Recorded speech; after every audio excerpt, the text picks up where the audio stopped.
Recording in October progress. 4th Common Council meeting order. Madam Clerk, please call the roll.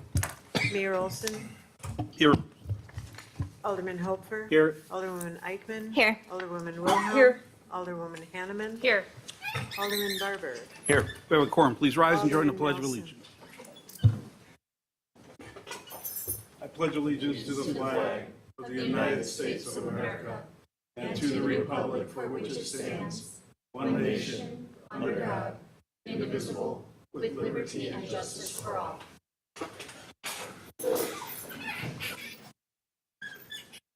Okay, first item on the agenda is citizens' comment period. Any citizen wishing to speak, please rise, come forward, give us your name and address, speak into the microphone clearly, and let us know what you want to say. Anyone wishing to speak? Mr. Pelkey. Andy Pelkey, 9320 West Grandview Court.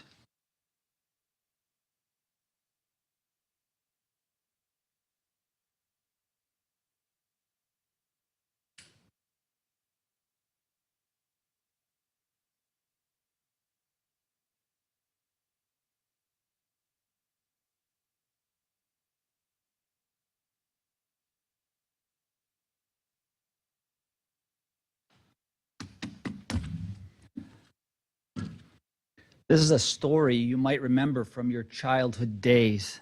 It's called The Emperor's New Clothes. It's Hans Christian Andersen tale, dates back to over almost 1,000 years ago. Little has changed. So I only have 3 minutes, so I'm just going to summarize. The plot of this story is that two swindlers arrive at the capital city of an emperor who spends lavishly on clothes at the expense of state matters.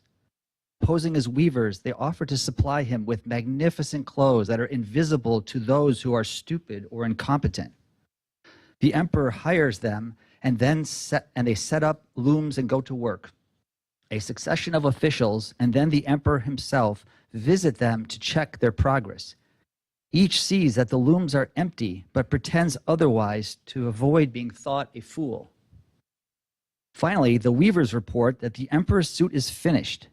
They mime dress him, and he sets off on a procession before the whole city. The townsfolk uncomfortably go along with the pretense, not wanting to appear inept or stupid. Until a child blurts out that the emperor is wearing nothing at all. The people then realize that everyone has been fooled. Although startled, the emperor continues the procession, walking more proudly than ever. So why did I read this? The message here is that just because people don't just believe what people tell you, check the facts. If you don't do this, you're a prime target to get duped. 1,000 years later, the city hires a contractor to revalue all of the property in the city for tax purposes. The primary goal of this revaluation is to make all property assessments just and equal at full market value. A ratio study is a statistical analysis used to measure whether assessed values are just and equal at full value. There is no other method. The only way you can say, I'm done with this clothes or I'm done with this revaluation, I finished, is here, look at my ratio study. It shows that values are just and equal at full market value. This racial study must be done before notices are mailed. So I made an open records request for that final racial study done just before notices were mailed. I received nothing. It doesn't exist. The clothes aren't real, okay? No racial study means no revaluation. No revaluation means the city has been defrauded out of $200,000. And it will happen again next year and probably the year after that. Thank you. Thank you, Mr. Pelkey. Anyone else? Anyone else? Don't delay. Naomi, gotta be quick. Yes, sir. Hey, I'm Bernie Carrion, 6928 South 90th Street. And I'm here to talk for a couple things. So there was a survey sent out to our neighborhood about sewer, and we have a current septic and well system, which works great. And it was concerning because a bunch of numbers that were thrown out, like you might have to take out a $100,000 loan if the city decides that you need to have septic and water come through your, and our family was like in shock, like, oh my gosh. So we're very happy. And I think the results of the survey would show the majority of people in the neighborhood are quite happy with their well and the current septic. There may be some exceptions, and maybe perhaps they didn't see the numbers that were sent out. I mean, a $100,000 loan in like these current financial times with the cost of goods and services and interest rates. I mean, for some families, that's like a financial dagger, and it's really not necessary because most of their systems are working just fine. Or it's more affordable to replace like a current existing septic tank with like a mound system. That might be a more reasonable cost for some families. Although, so I hope that you consider that when you're considering those factors related to the survey. I think is up for the agenda item tonight on that. It's for our neighborhood in Hawthorne. So, and then secondly, I saw later on the agenda something about like fireworks display process license committee. Our family loves fireworks. Like, I'm always careful about the existing city ordinances. I know there's certain things we can't blow off on our property. I grew up on a farm where you kind of just do kind of what you wanted. But we live in a residential neighborhood and we have a lot of neighbors. And so with there's fireworks blown off, and I think one time my son came here when he was like 8 years old. Some of you were on the common council and spoke about like the excessive sound from the property, the effects it's had on his neighborhood. And I know for a fact that it makes some of you very uncomfortable to talk about because you don't want to believe that well-intended people might have done some things that kind of maybe hurt some families, but it's what's happened. So when you consider something like the fireworks, can there be like an exception for like school nights? I think that's reasonable. Because the existing sound ordinance for the property for the entire development doesn't mention school nights or anything like that. So it's almost like, kids count on adults to look out for their best interests, and they always trust elected officials. My son's experienced a lot of disappointment in that area. So hopefully some of that can be redeemed. So we believe in you. Thanks for the time. Bye-bye. Thank you. Anyone else? Naomi? Mrs. Knoll, good evening. Naomi Knoll, 8610 West Hawthorne Lane, Franklin. My husband and I, are in favor of a nice, even new street on Hawthorne Lane, but we are not in favor of sewer and water at this time. Considering the fact that we all already have water from our wells, and that we now have a poor economy that will probably not revive for quite a while, the cost for us residents is astronomical, even if it is spread out. Plus, our neighborhood already has to endure being forced to attend every baseball game at the Rock, plus other special events. Please don't force another unpleasant thing onto us. Thank you. Thank you, Mrs. Knoll. Anyone else? Anyone else? Ms. Gint, good evening. And for those of you considering speaking, don't wait until I say it the third time. Thanks. Some are new to the whole process. Dana Gint, 9011 West Hawthorne Lane.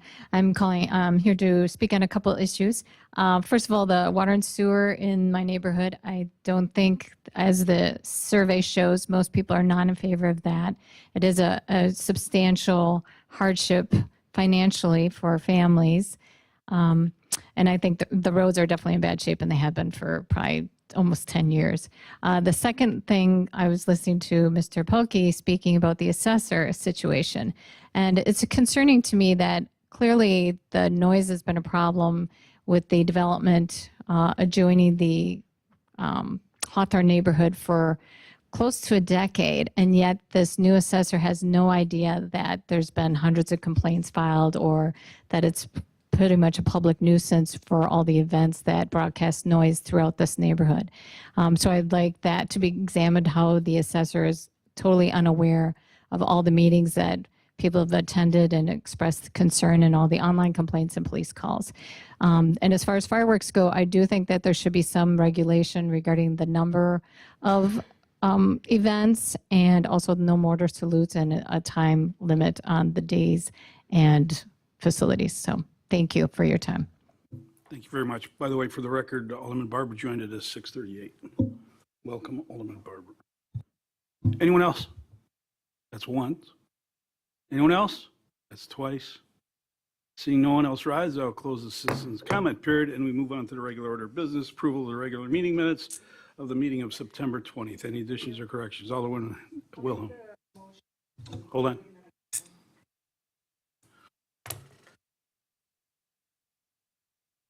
Make the motion to approve the minutes for September 20th with one correction to B2. Alderman Wilhelm move to introduce and adopt. Thank you. Second by Alderman Nelson. All those in favor? Aye. Any opposed? Motion carries. We have no public hearings tonight. We have no organizational business, no letters and petitions. We move on to reports and recommendations. Item G1 is concept review for the M1 mixed-use building at Ballpark Commons. Mr. Martin? Please.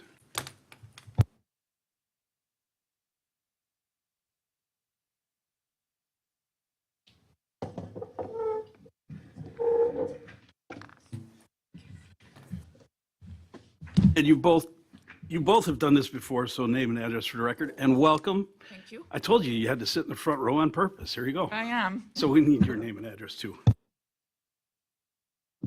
Mike Zimmerman. Is this working? 7241 South 92nd Street. Ian Martin, Mandel Group, 330 East Kilbourne Avenue, Milwaukee, Wisconsin, 53202. Vaishali Wagh from Continuum Architects and Planners. Is this working? Yeah. 751 North Jefferson Street, Milwaukee, Wisconsin.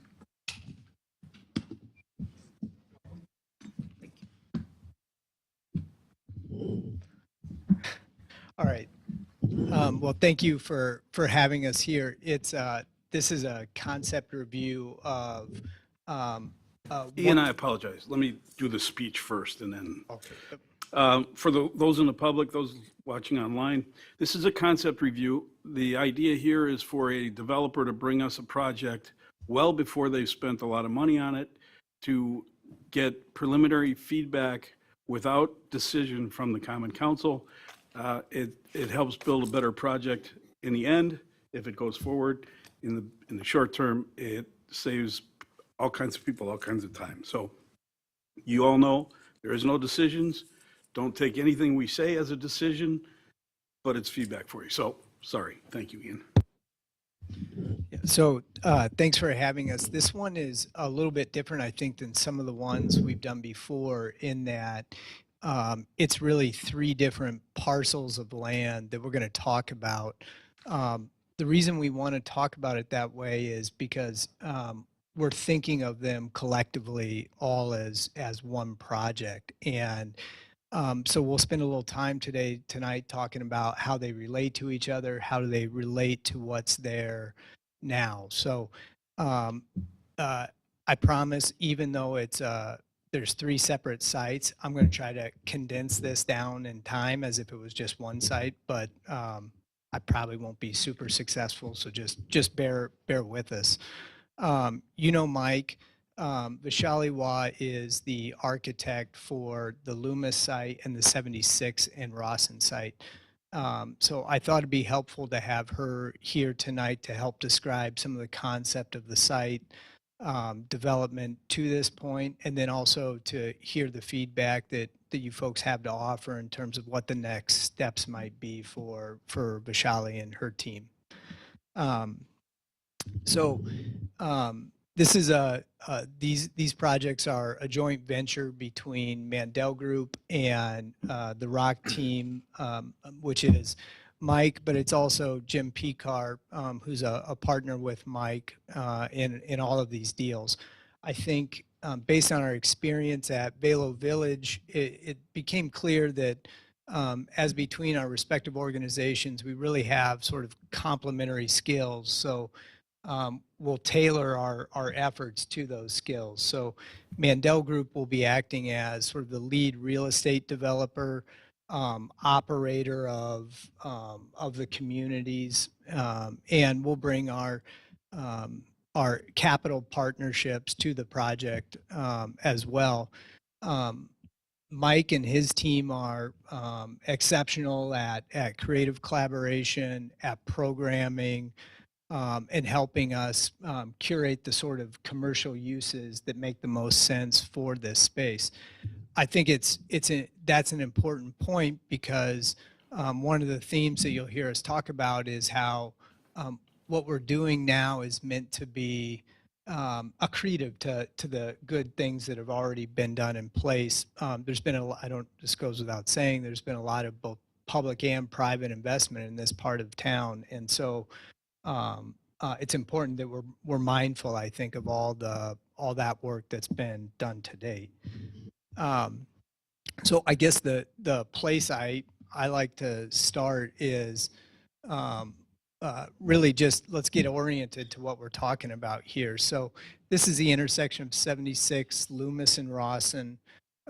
You can see the work, Velo Village, Ballpark Commons, The Rock, the existing retail at the southwest corner. So what we're going to talk about tonight is the what we call the M1 building. You've all seen this before, so there's nothing, just more detail that we'll be adding on this one. 76 in Rawson, which is the public square for this presentation. I don't want anybody to panic about the names I'm using. We're going through the branding and the logo process, so I'm using these terms as a shorthand tonight, but I promise you it will be better going forward once we get through that process. And then the third side is what we call the retreat, which is at Loomis and Rawson. So maybe just starting with the simple question of why we're doing this.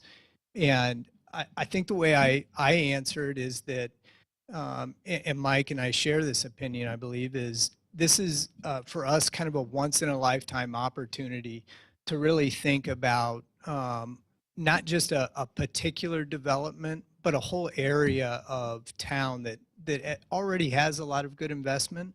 But I think we have an opportunity in a cohesive fashion to do a really scaled, thoughtful development. So why is it nice to have all of this pulled together in one development concept? I think there's a couple of reasons. One is from a planning standpoint, and the staff will speak to this better than I can, but and certainly Vishali can talk to about it as well. Having all of this land under control and thought of at the same time allows us to think about the right type of uses for each site as it relates to all the other sites, as opposed to the more customary development pattern of piecemeal work where you wait on an application on a particular site, you act on that application. In this case, we have the opportunity, I think, to do it in a more comprehensive, thoughtful fashion. That's the sort of tactical part of the answer. But I think the more important part of the answer is, as I mentioned, it allows us to think about this development opportunity as a way to leverage the existing assets as opposed to compete with them. So as we go through our presentation tonight, you'll hear this theme come up a couple of different ways. But for example, we'll talk about Lux Golf. Well, what might some of the residential development we do, how can that contribute to the existing operation of Lux Golf?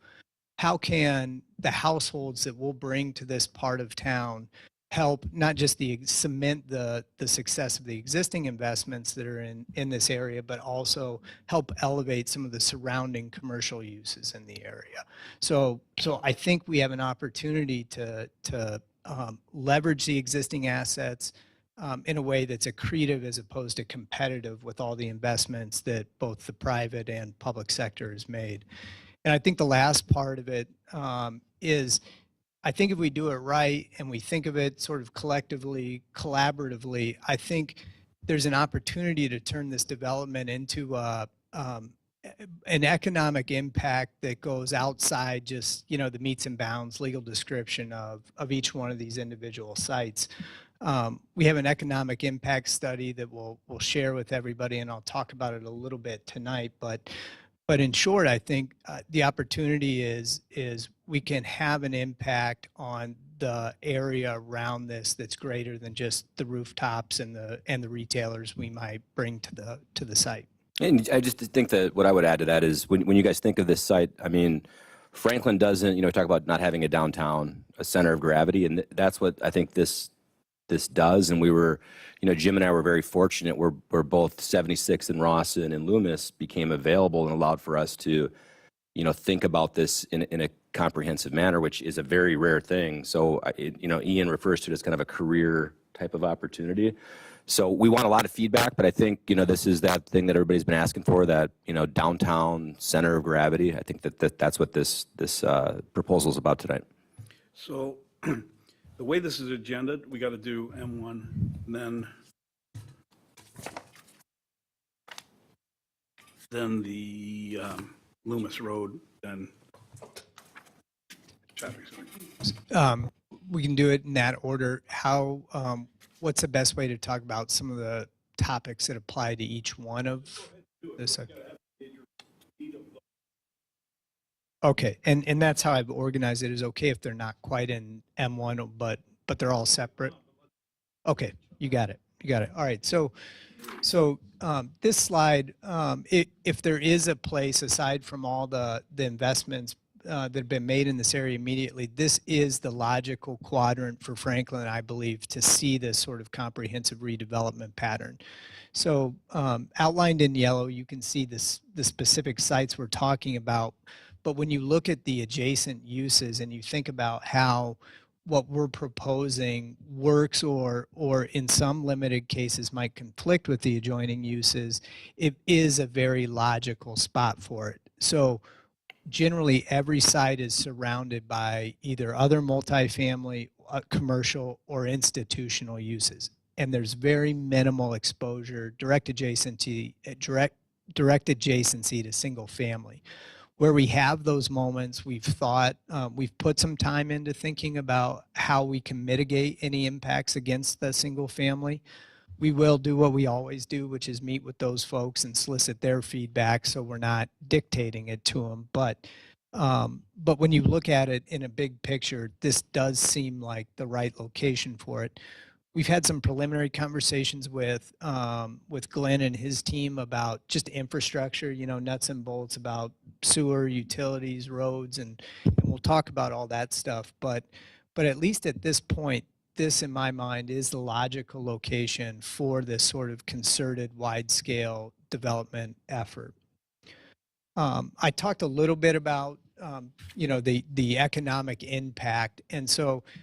Again, we'll provide all the information and backup on this stuff, but we hired Baker Tilly to do an economic impact study of each one of these 3 sites and what they look like collectively. And so this is just a summary of that.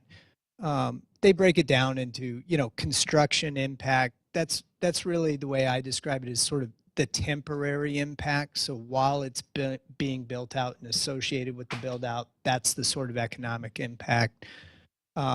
Operational impact is more of the long-term impact. You can see all these numbers are substantial. If there wasn't a little thing down there where my most important one is, but I will, can you? Oh, there we go. All right. So yeah, this is when it's all built, open and operating. We think there's going to be $4.5 million of annual disposable income that gets deployed into the local businesses. And so when we talk about how this project has the opportunity to be a bigger impact than the property boundary itself, this is really what I'm talking about, that there is the opportunity to benefit all the nearby commercial businesses and the new ones that we'll bring as part of this redevelopment. So, you know, we don't control the shopping center that the Pick and Save is in, for example. And we don't have any plans to do that. However, I think the hope is if we can do this and we do it right, you know, that Pick and Save will be there. It will get reinvested in as opposed to just sort of lingering on. So maybe it becomes a Metro Mart instead of just a regular old Pick and Save. Maybe the next generation of retailers that come to this area are the sort of retailers we all want to go to. And so I think when I say, you know, this has an opportunity to have a big impact, this is the sort of numbers that we're talking about. And just as a footnote, this does not include the current economic impact of Ballpark Commons. So as an example, on construction, that would be like another $200 and some odd million. So so when you put it all together, it's like 600 million plus. So, okay, so now we'll talk about the specific sites, and we'll take them one by one. Uh, Yep, sorry. And I'll turn it over to Vishali to dive into the concept of each of the sites. We've shown this to some folks. We've incorporated some comments. We know there'll be more just given where we're at in the process, but we'll talk through all of that.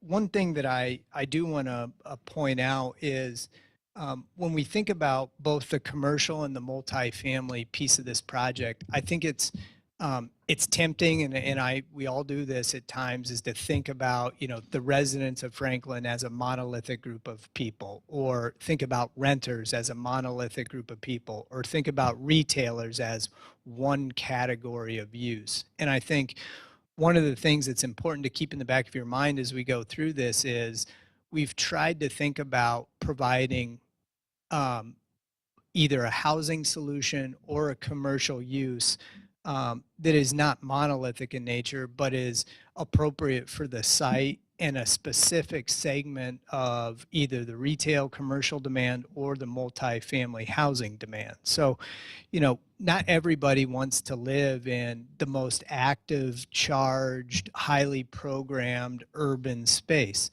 Some people prefer to live in a more quiet, sort of lower density, different sort of physical delivery than a 4-story building. And so I think as we go through it, you'll see we've tried to provide some of that diversity, and similarly with the retail uses. So, Okay, for the record, we've moved on to G2, which is concept development for multifamily at 8301 West Old Loomis Road.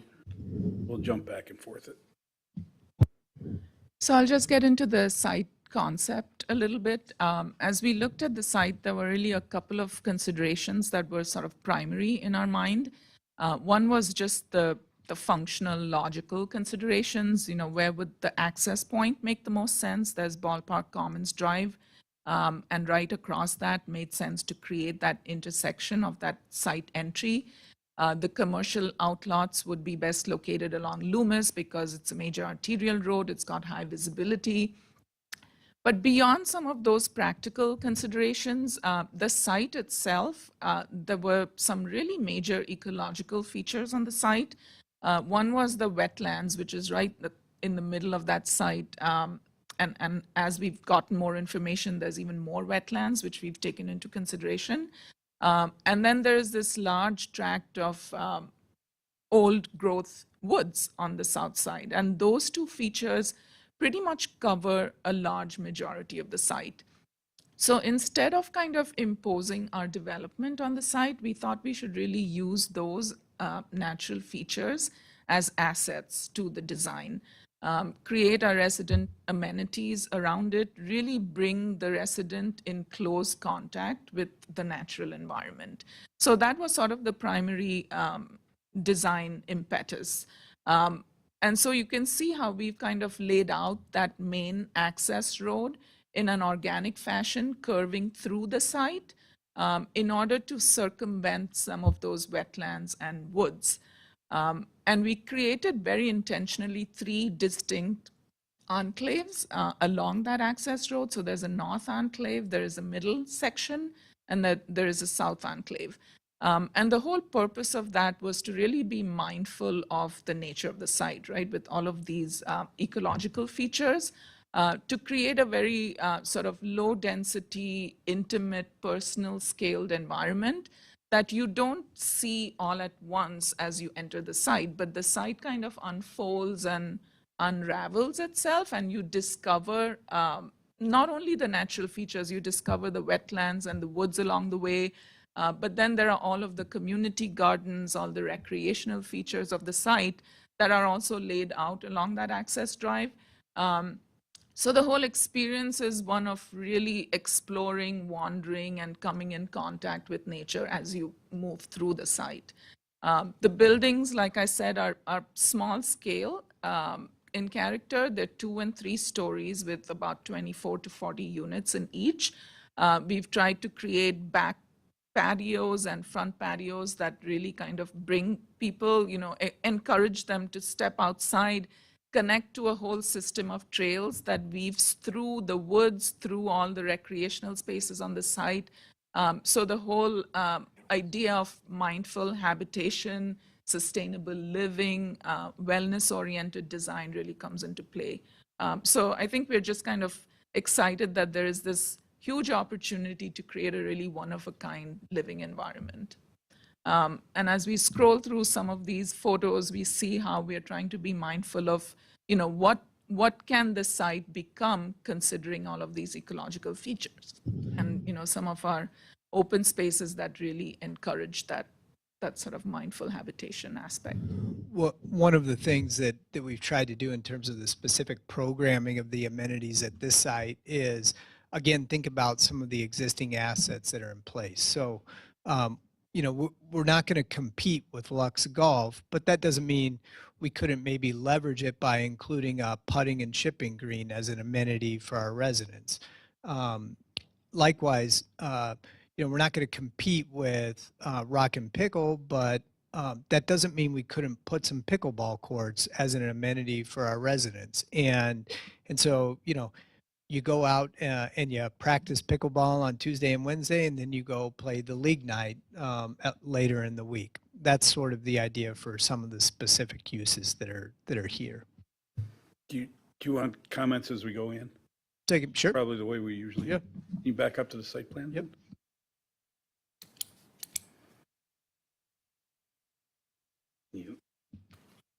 Can you lose that? One more. Are you?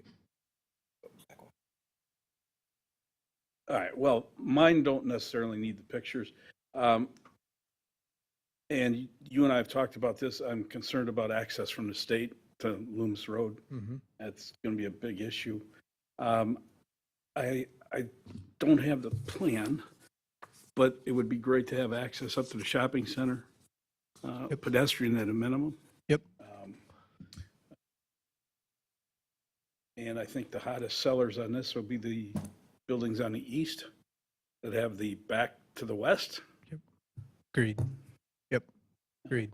One of the things that Vishali didn't mention is we are including some townhomes on this site. So in addition to a 2- and 3-story building, imagine a 2.5, 2-bedroom, 2.5 bedroom, 2-bath, 3-bedroom, 2.5 bath townhome where you have 2 stories with a 2-car underground parking garage as part of it. And Mayor, to your point, we have recent really good data points on that sort of product at a different project we're doing.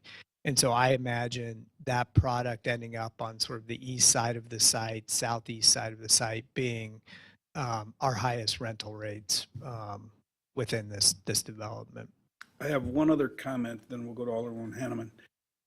It's my own personal opinion, but I'm going to express it because I kind of get paid for that. I'm a little done with the post-industrial look. Square boxes with multiple colors. It would sure be nice to have a more traditional look.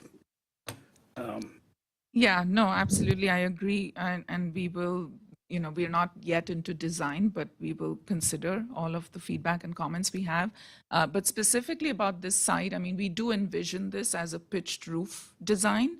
So that kind of brings some of the residential quality into the development as well, because the idea is to create, a little more kind of personal, intimate, scaled environment that kind of has a residential character to it. So we will definitely, as we move along further into design, we'll. Thank you. Can you tell us what the target rentals will be for these? In terms of price point? Yeah. So I think the smaller units are going to be, call it a 1-bedroom, somewhere between 1,500 to 1,750.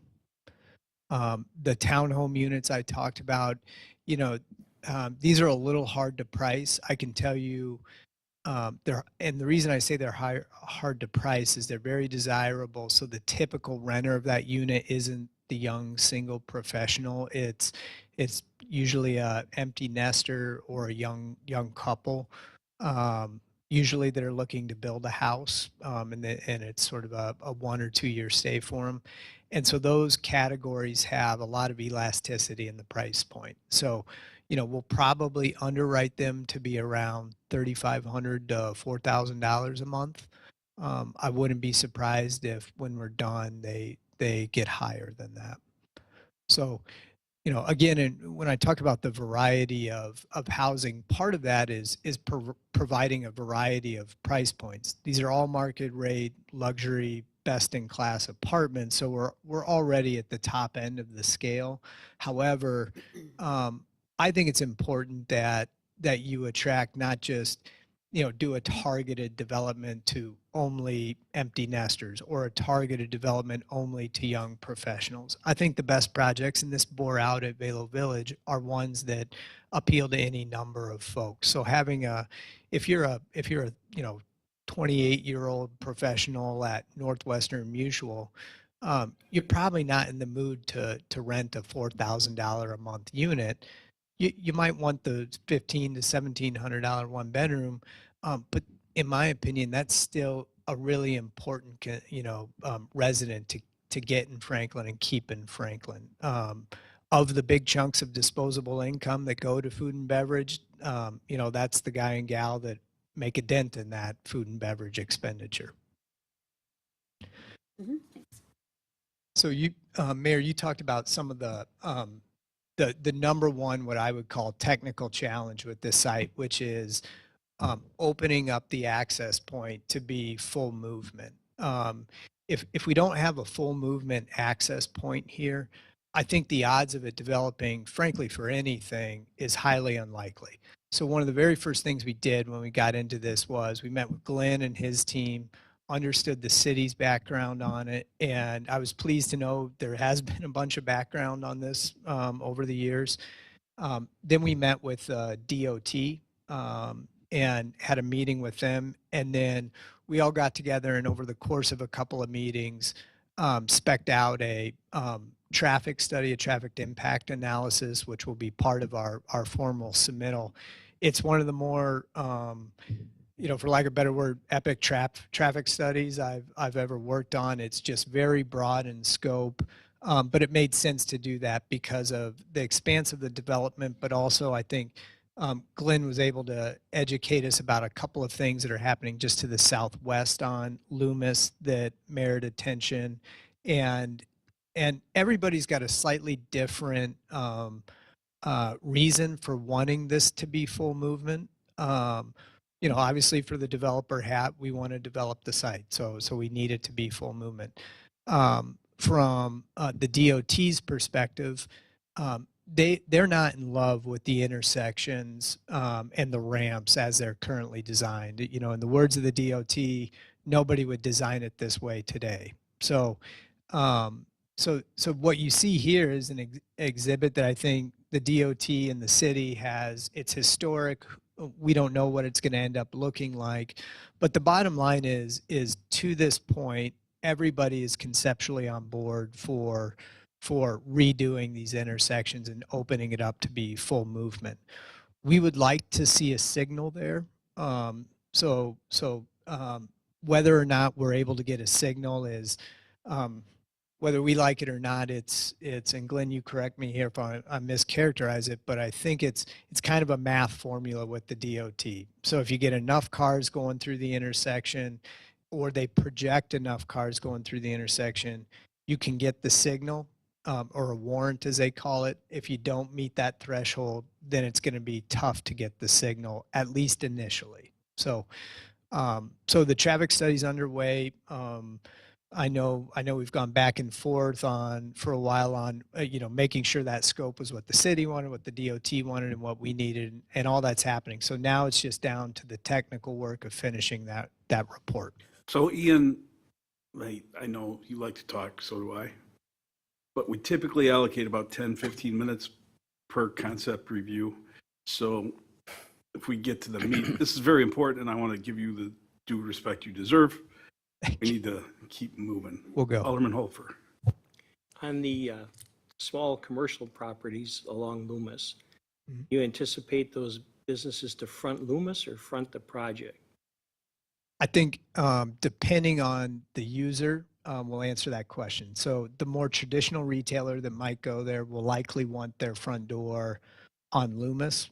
I think we envision there an opportunity here for some multi-use office, small-scale office buildings. So, think about your accountant, your chiropractor, that sort of thing.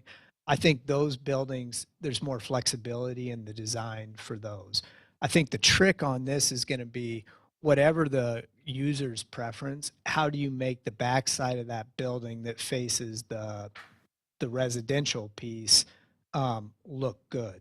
And there's a whole bunch of different legal mechanisms we can have it, but we are sensitive to the issue. I mean, I don't want to make we don't want to do an investment in a big multifamily project only so that I'm renting units that look at somebody's dumpster. Well, my concern or my issue is if the businesses that go in there you're envisioning would just basically service the development, or if it's everybody, and if it's everybody, then they need the visibility and the access. Yeah. I just want to make sure that would happen. Yeah, I agree with you. So one of the comments we got, Mayor, you mentioned it, was you got to figure out some connectivity to the east. And there's a question about public versus private roads, and we got to dial all that down. But this, you can see this plan's a little different than the first one. We have envisioned a public road that would go through here to the over to Terrace Drive. There is on title right-of-way reservations, so we can do that work to accomplish a connectivity.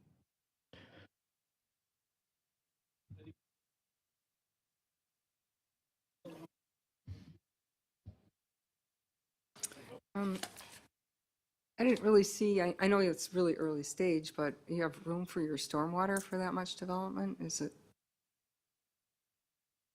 Yeah, I think the exact locations and dimensions are to be seen. I'll tell you, it's a 52-acre site, and so there's more than enough room to do some detention ponds.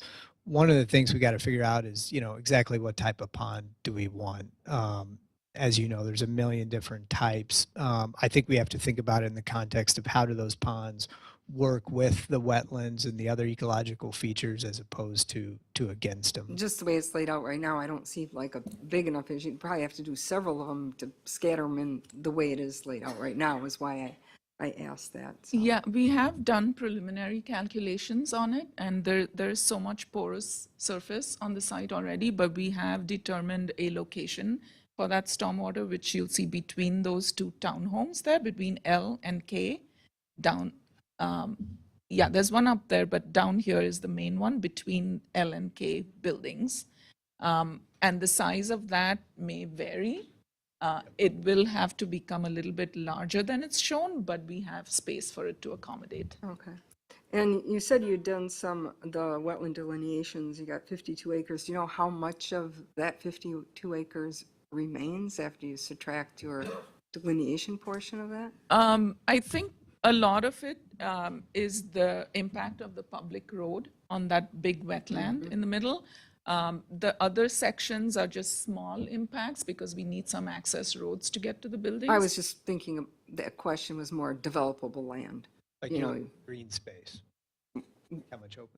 Like, okay, so after you take away what you can't, how much developable land is there? If you got 52 acres and half of you got 25 acres left to develop. I guess that was. Oh, I see. I'm not sure I have that calculation.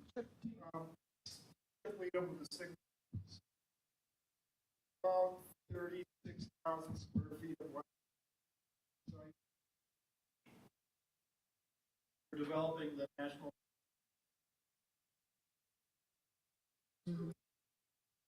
place right now.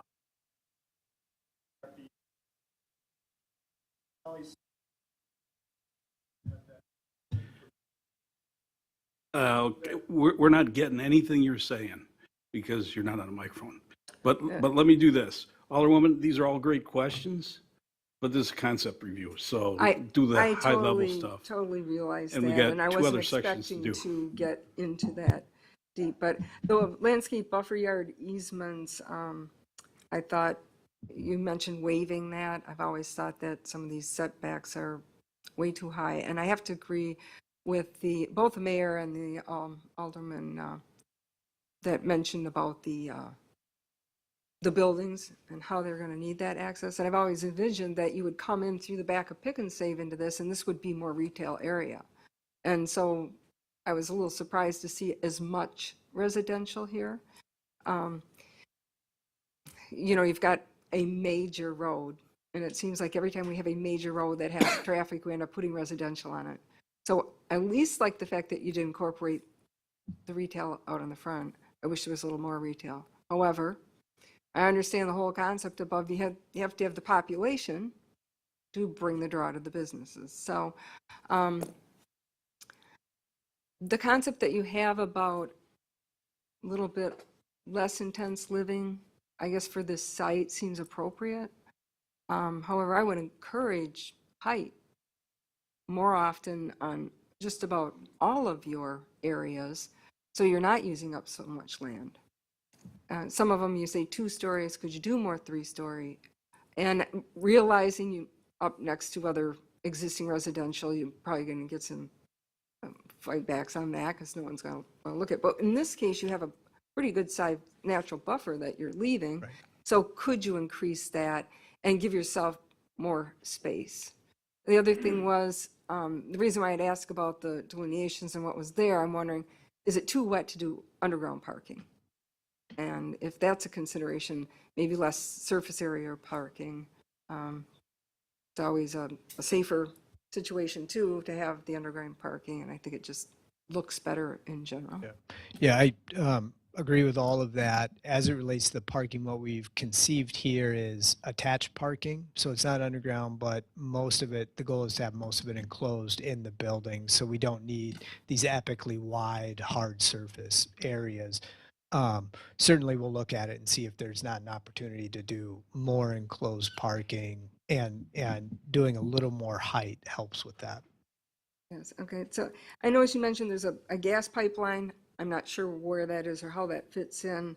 And also there was a mention about Terrace Drive and 82nd Street, and that isn't shown, so I'm not getting the concepts of either how any of that fits in. The public road that's delineated here would connect to Terrace.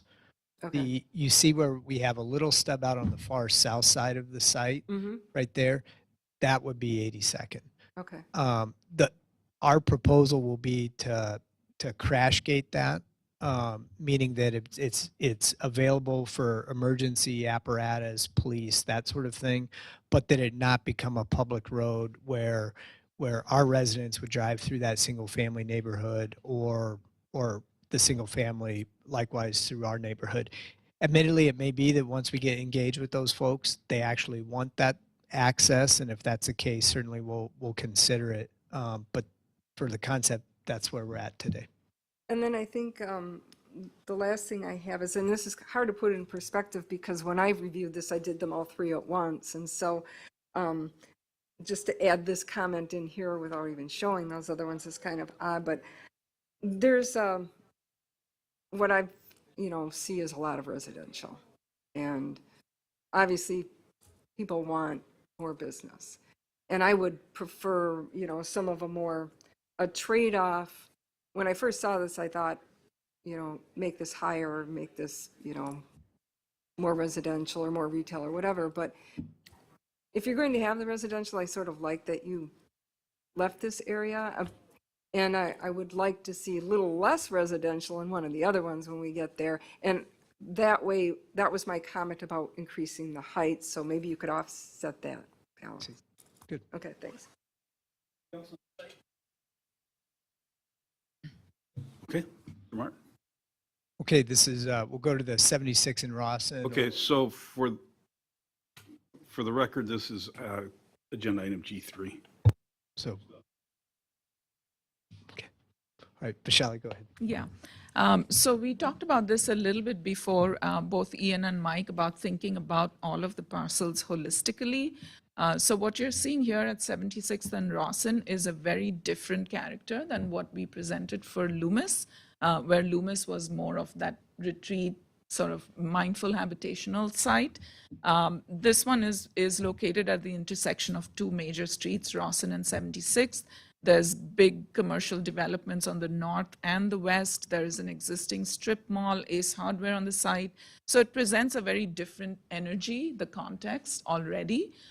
So we wanted to kind of capitalize on that and create a real destination, a local destination for Franklin that really is welcoming to all of its residents and provides a place where you want to go to and where you want to live in.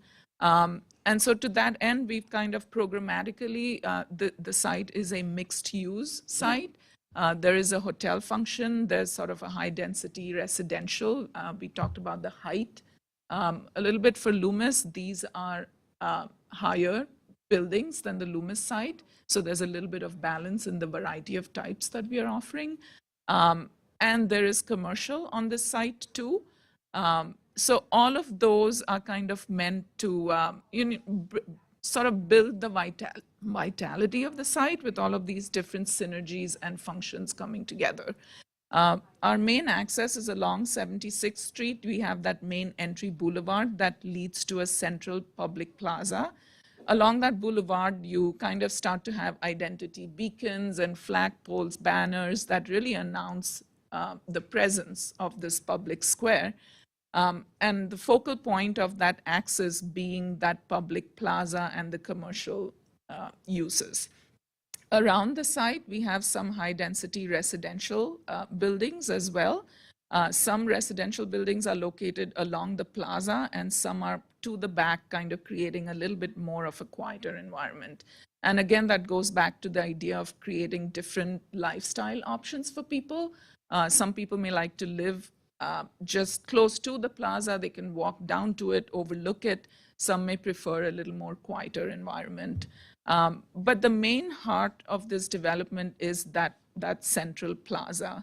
And if we click through, we'll kind of see some of the functions that we envision in the plaza. We obviously, we want this to be a place where it's something for everyone and for all seasons.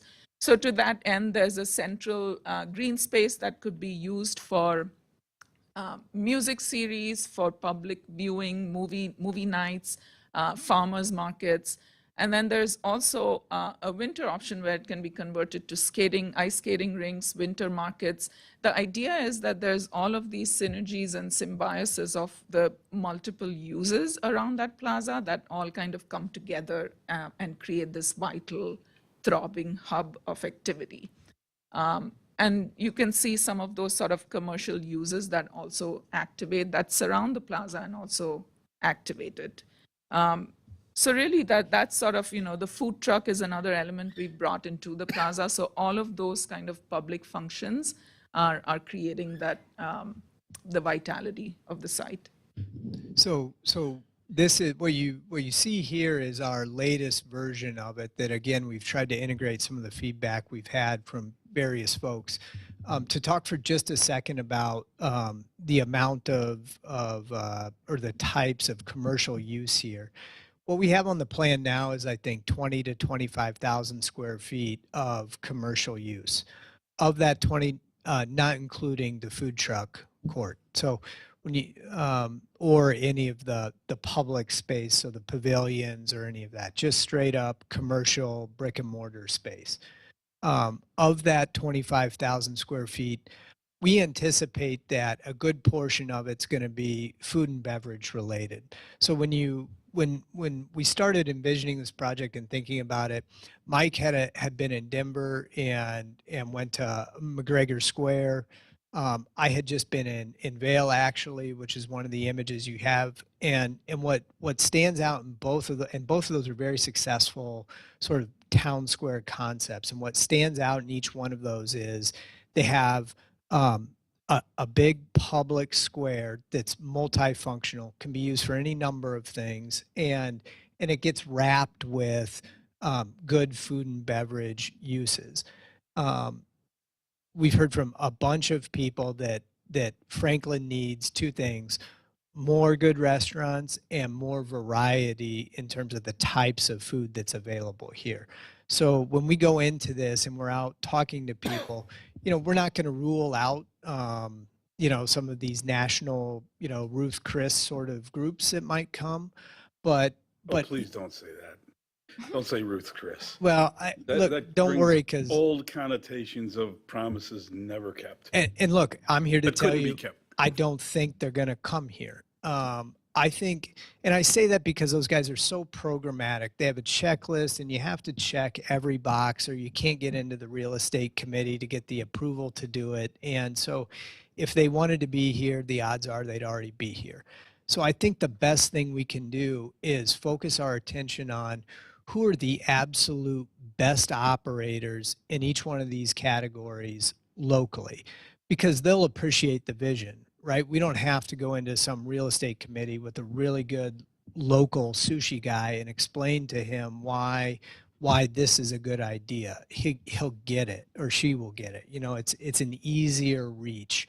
I think in terms of the variety we have here, the food truck court we're envisioning, and I think this is an important point, it is not as transitory as you might think when you hear food truck court. So we envision providing brick and mortar restrooms and kitchen that can be used by the food truck court.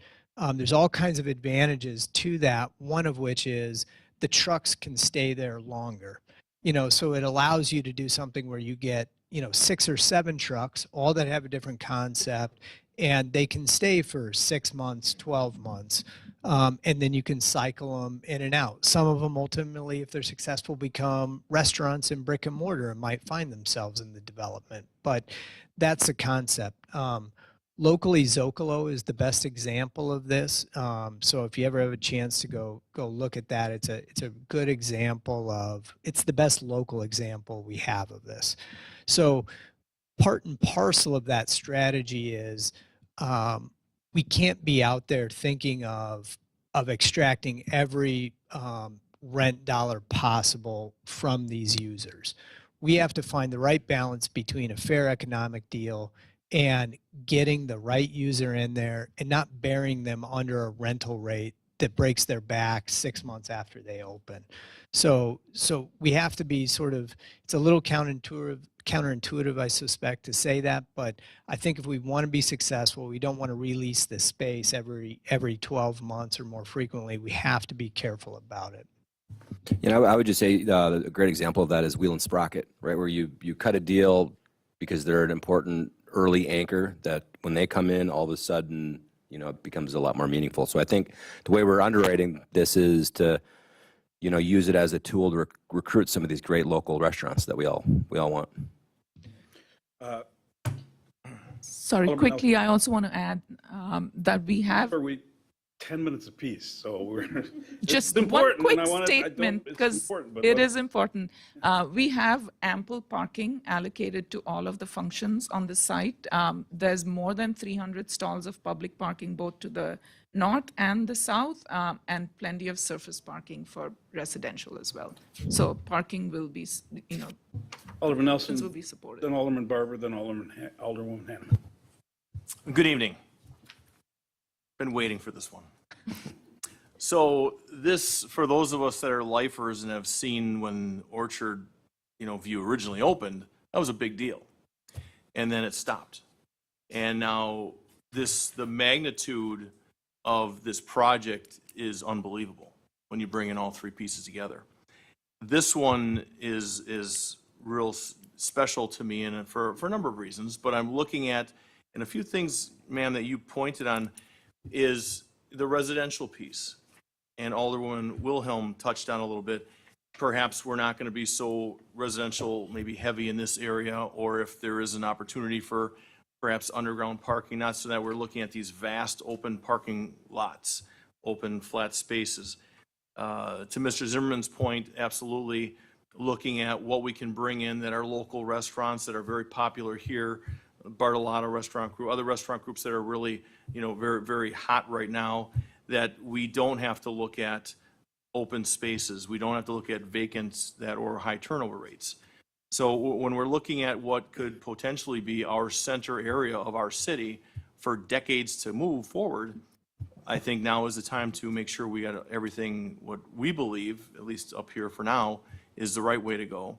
And I just have a few things I just want to make point on, and that's, you know, when this is going to be kind of what Ballpark Commons has brought into that area of our city, is that people are flocking towards. So they're going to feed off of other things, and we need to have great amenities as well as that look, that vision, that is what's current and moving forward. We don't want to get stuck into that past thing, that name of that restaurant. I'm not going to mention that, but that's true. So I commend you for what you're coming forth with, and I'm really excited about what the plans are. I know this is an early step, but this to change Orchard View is huge into what this could possibly be would just be great. So I yield. Barber, Hanneman, Wilhelm, then me. When I became an alderman 6+ years ago, I think one of the first things that came up was Orchard View. And I was wondering if the city has a plan for it and what might be happening there. Why doesn't the city do something? Well, we all know it's privately held land. I started working with a developer maybe a couple years ago that had some plans and was starting to work with that area. So my whole idea was to improve this area for the community. But also, I also looked at the energy that was coming from the rock and how do we transfer that over here? And now I'm seeing some more development that's going on as part of this. So I'm very much in favor of it. I think my constituents are very excited to see it because it has been a concern of theirs. They wanted to see something better. And the fact that you're attempting to make it a go-to destination is all I can ask. And that would serve my residents and constituents very well. Alderman Hanneman. Thank you. I have a few different questions and comments. Conceptually, of course, I love it. You know, I think that we've been hearing from our community, what can we get over there? You know, how can we redevelop that? That old building has been empty for so long, and, you know, wanting to see the redevelopment of that area. This is obviously going to be a long process. There's going to be a variety of approvals, and as I'm looking at the city development comments, a comprehensive master plan amendment, rezonings, those sort of things. You're obviously, it sounds like, going to need some natural resource special exceptions maybe in some of the areas.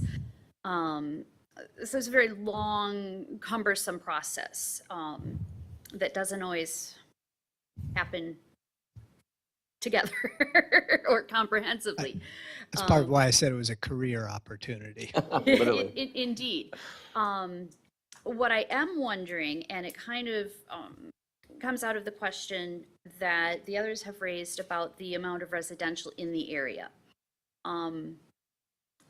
And are you going to be wanting to ask for the city to TID this area? Because then that may very much limit the amount of residential that could go in there. The city has had a pretty long-standing policy of not wanting to TID residential, certainly not at the upfront. So, you know, I think those are conversations that need to be had, and I don't know if you've had conversations with the city administrator and the city treasurer yet, you know, on what that process might look like or what you would need. The other thing I see in these comments from city development staff is the possibility of a planned development district, which we have several of already in the city, but as Plan Commission has been working on the update of our Unified Development Ordinance, it's somewhat been within the mindset of moving away from doing planned development districts. Now, granted, we're not prohibited from doing that, but I think it's something as a policy we're looking to not move forward with those in the future with that UDO rewrite. So just keep that in the back of your mind, and as we're working through this process, what's going to be the best way to get some of these things done. The other thing I want to note, and this is more for my colleagues up here, I want to point out the note from the fire department, their comments. the fire department is not adequately staffed to absorb the impact on emergency and non-emergency call volume associated with an additional 1,030 residences, associated with the commercial and vehicle traffic and required fire inspection workload, in addition to the ongoing high-density single-family development that we have going on in other portions of the city. So I think that's a conversation for all of us to have along with as this process is moving along, and with the fire department looking at the long range. How long is it going to take to complete this project, and what do we as a city need to plan for in staffing our public safety to keep up with that? I mean, that will be a big boom in population right there. So, you know, that's for all of us to keep in mind and have that conversation. Okay, concept review. Alderman Wilhelm and then Alderman Eichman. This is a concept review. We'll fix the problems before they come before. Well, I appreciate it's a concept review, and I was going off comments on the concept in my packet, so now I have a different plan. So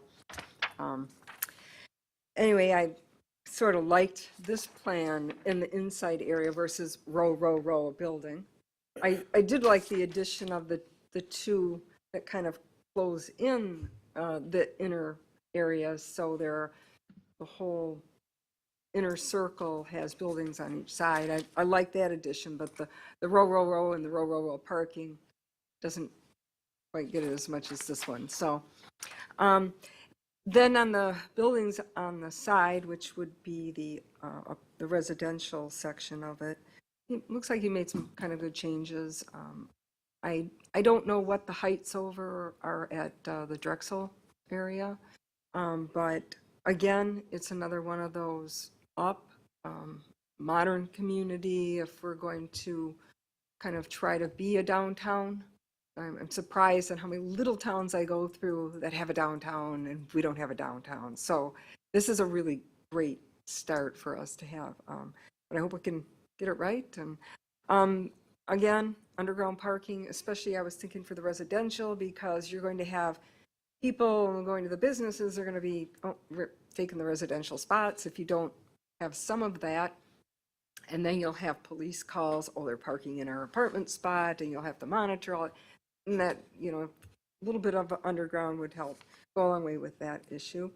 And this is 100% underground park for the residential. Okay. That's the sort of default starting point. Okay, great. I like that. And then food trucks, great concept. Hoping for more restaurants, hoping the residential density can bring us those restaurants that I've been hearing about for quite a long time. And I think we're going in the right direction. Just have to do some tweaks and see where it goes, especially with, I'm sure the finances and stuff will be a real subject of conversation coming up. But thank you for helping us bring us to downtown. Okay, Alderman Eichman, I wanted to, I announced me you go first. first, that's fine. But 3 minutes. As long as I can But now speak. my late father's going to be upset at me because he taught me ladies come first. Alderman Eichman. Thank you, Mayor. I greatly appreciate the presentation tonight. I'm very excited to see the change in the 76th and Rawson area. Orchard View has needed this for quite some time, so I appreciate that. As this is a concept review only, additional questions that I have, I'll reach out to either one of you, as I know I always can. One basic question that I know some of my constituents would also like to know aside of myself is this project is going to take a bit of time. So in the meantime, what does it look like for Orchard View? Are retailers going to be moving out? Are businesses still going to be open? If that's something you can answer or not in the meantime of how Orchard View is going to look between now and then is what I'm curious. Yeah, so Orchard View will operate in its existing condition until all the necessary approvals are done and in place. So it'll be unchanged. You'll see, I know everybody wants me to go fast, so look at it. I knew this was a topic. We are sensitive to the existing retailers there. Some are going to go.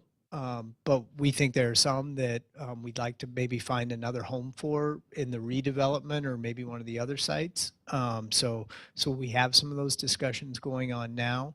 The one thing I can promise you is that nobody will be surprised by what's going to happen. So it's always a little difficult right now where the schedule's in flux, and Alderman Hanneman was kind enough to list all the different steps we're going to go through. And so the schedule will change as we go, but all I can offer is that we will be transparent about here's the best we know about what the schedule looks like now.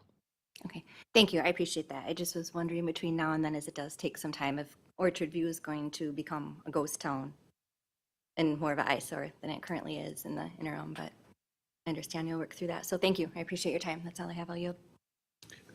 Okay. I've got just a couple of things. Thank you for going back to that slide. That's the particular one I wanted to look at. I don't know how the numbers work. That's your business, not mine. But given that currently it's a retail area, people use it as a retail area and plan on it being a retail area, I would hope that A, B, and C would also be first floor mixed use with retail on those. They are conceived to have ground floor commercial uses in all of those buildings. How about G? Being greedy, how about G? G is residential. It's residential, but go ahead. No, sorry. Go ahead. It will be our clubhouse. So in an effort to, it's not a commercial use, I understand, but if you're trying to create that urban ground floor activation, we have to have it. We have to have a place for our staff. And two, it does have the added benefit of, imagine a big glassy fitness center that focuses right on top of that green, has a similar effect to some commercial uses you could have. Sure. And then, since we didn't really let you do it, H, the purple building is the hotel, which I think is more realistic in this location and size than the other one. I like this plan better than the other one. For those who are watching on the internet, the white box on the lower left corner is what essentially is Harry's Hardware. So that stays. I agree with Alderwoman Wilhelm. In this location, except for buildings F and some of E, I would opt for higher. You would what? Go up. The food truck court, I think, is great. It's one of these current things, but it may survive. It may stand the test of time. So, yeah, and again, not into this post-industrial look anymore. That's kind of run its course in my view. I will offer my opinion on M1. Similarly, that's the next agenda item. Similarly, the concept from the get-go 5 years ago was more mixed use first floor rather than a separate add-on. So I leave that with you. So anybody else on this particular one? Let's go to M1. Well, just one quick comment on retail. So the 20,000 square feet that Ian's talking about is all kind of net new. But if you think of this development in its entirety, it's got obviously the Ace, Walgreens, McDonald's, the bank. But then, what we haven't addressed is this area up here. And while we don't own that, that is a very likely opportunity for additional retail. So if you consider that to go to retail, the retail residential ratio is actually a very healthy ratio. One of the comments that we've heard tonight, we've heard before, and it's one that I think Mike and I and our teams are equally sensitive about, is how do you strike the right balance between the amount of commercial, whether it's food and beverage or other types of uses, and the amount of rooftops you bring to an area. And this concept, this development concept of city squares, of, even rewinding as far back as what we used to call the lifestyle centers, and there's some local examples of this. One of the mistakes that people have learned over time is that you overemphasize and overbuild the commercial space and you don't provide enough rooftops. And so what ends up happening if you don't get that balance right is, and cities do this, they plow a bunch of TIF dollars into getting these big flashy restaurants open, and they spend tons of dollars on it. And then they they pair 20,000 square feet of restaurants with 80 apartment units. If you do that, you're making a bad investment in those restaurants, because sooner or later you got to sell burgers, you got to sell steaks, you got to sell sushi, you got to sell wine, you got to sell beer, and it just takes people to do that. So, so that doesn't answer the demand question about multifamily, which I have some slides on. But I do want to mention it because, right now we're saying it's 20 to 25,000 square feet.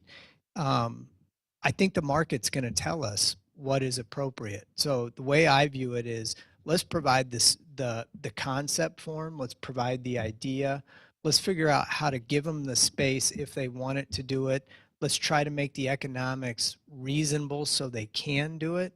And at that point, if we do all of those things, I think we'll know what the right amount is. And so I just mention it because it may be that it ends up being closer to 30,000 square feet. It may be that we say, you know what, it's going to be around 20. Who knows? But I think if we put all the pieces in place, the market will dictate to us what that right mix is. Ian, you guys are the professionals. It's what you do. It's not what we do. We can express our interests to you and what we're hearing from our constituents, but at the end of the day, it's the numbers. However, we're expressing them just so that perhaps you can work towards that. And having said working towards that, being in this chair for the last 8.5 years, I've found that many times decisions are made about the city of Franklin with old or bad data. And most of that comes from the national end. Right. And they pull reports from 2010. Right. And as you both know, we've changed since 2010. Right. So I just raised that issue with you because downtown is different. Well, downtown's kind of different, but we got lots of change here. So anyway, anybody else on this? M1, please. We move back to G1. I'm going to skip all the way to M1. So M1 this is sort of the, you've seen this before, I'll go quick. This is a mixed use building, 75 to 80 units, call it 6,000 square feet of commercial. We are in talks with 2 users for this space, a 4,000 to 5,000 square foot craft wine and beer operator. We can't say the name yet. I think when we do, a lot of you will recognize the name. They have both a retail and a bar service as part of it. The other user is a salon and spa that would fit nicely in there. When I think about the type of uses, it makes sense for across the street from Wheel and Sprocket in the office and next to Velo Village and the new units that'll be built here. These are 2 sort of layup uses in my mind, right? It's a nice amenity for all the residents that live there. It's a nice after work stopping point, assuming Mike lets his employees do that. And then the salon spa is everybody needs a haircut. So, well, including you, Mayor. Sides. Anybody? I go back to my comment, Ian. That'd be certainly nice to enlarge the commercial, whether it's on first floor or whatever. Who do we got? Alderman Wilhelm first, then Alderman Hanneman. Are you going to need a PDD amendment for this to do what you have planned? Yeah, we will, because there will be some residential units on the first floor, and there's a limitation on unit size. The one unit type we didn't put into Velo that I wish we would have is a studio unit. And so those units would size a little bit below what the code requires. So we would need a PDD amendment for those 2 reasons. Okay.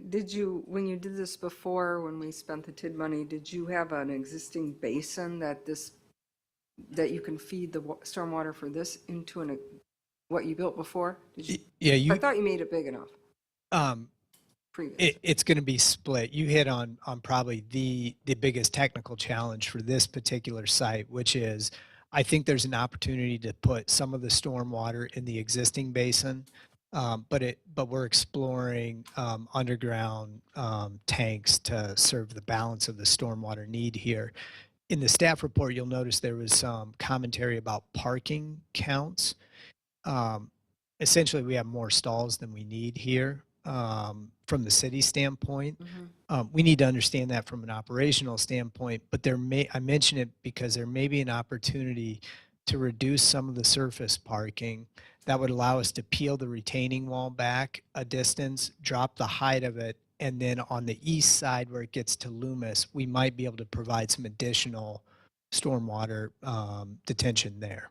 So we're exploring all those options. Yeah, the extra parking only bothered me from the fact of where you're going to put all the water, but I was wondering if the extra parking could also act as an overflow, because oftentimes I hear that across the road, needs to be more parking. So is that something you would allow or would consider if you had the more? So the current declaration that encumbers both the north side of the street and the south side of the street contemplates cross parking.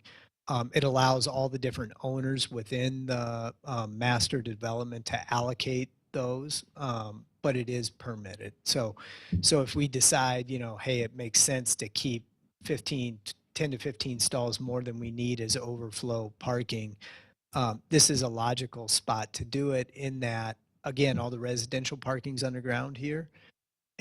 So there is an evening, a lack of a need in the evening for surface parking driven by the residential here. So it would be a logical spot. Another one you have is the pedestrian access, and that's, for me, it's really important. You did mention a drive-through. I'm sure you have to work out the details so you don't have conflicts with that. But when I look at the 25-foot front yard setback and you're trying to be to scale to a sidewalk, it always works better when you can push it up. And I don't think we think about that enough. And I'd like to see us get away from a lot of this front yard setback on a lot of things and move things up to scale. So I'm making that comment for decision makers up here that might consider how that might make it feel a little bit more to scale for the pedestrian. So, yeah, other than the comment I have about the farm, I'm hoping that name's not going to stay because we're trying to, I love farmland. I'm all for saving portions of Franklin as farmland. But if we're going to have density and we're going to be a downtown of a city, the farm name doesn't work for me. But, It won't be the farm. okay, good. Promise. It's all right. Actually, Alderwoman Wilhelm kind of covered any questions I have, but I think that that does make sense there, absolutely. So I have no other comment then. Okay, I do. You go back to site plan, please. So, just for wild thinking, you want to share the parking, you got to make it accessible. So, flip the building, move it to the east, and put the parking to the northwest. Just a thought. It's a lot of money, I understand. My comment about the post-industrial look, take that for what it's worth, considering what it's next to. So We have a bit of a I stand by it, limited, but and we trust me. We share your opinion on that. If I went down that road, Vishali would fire me as a client. So this. This building, fortunately or unfortunately, does need to fit within the stuff that's already built. So I think our design latitude here is a little more limited than maybe the other sites. So any other questions for us before we tell you to go away and come back with some money? We can save it for a different day. I have a whole bunch of stuff talking about the need for apartments. But I didn't hear pushback, so maybe you can just give us those slides. Okay. I don't mean to be disrespectful and push you off, but I don't feel we disrespectful. know you, we know Mike. Well, that's an important thing too. We know when we're not wanted. Yeah. So, I get it. anything else? Not offended. Common Council? No? Thanks for bringing more business. Thank you, guys. Thank you. Thanks, Jim, in the back row. Okay, move on to item G4, authorized purchase of VM server software for City Hall and Police Department.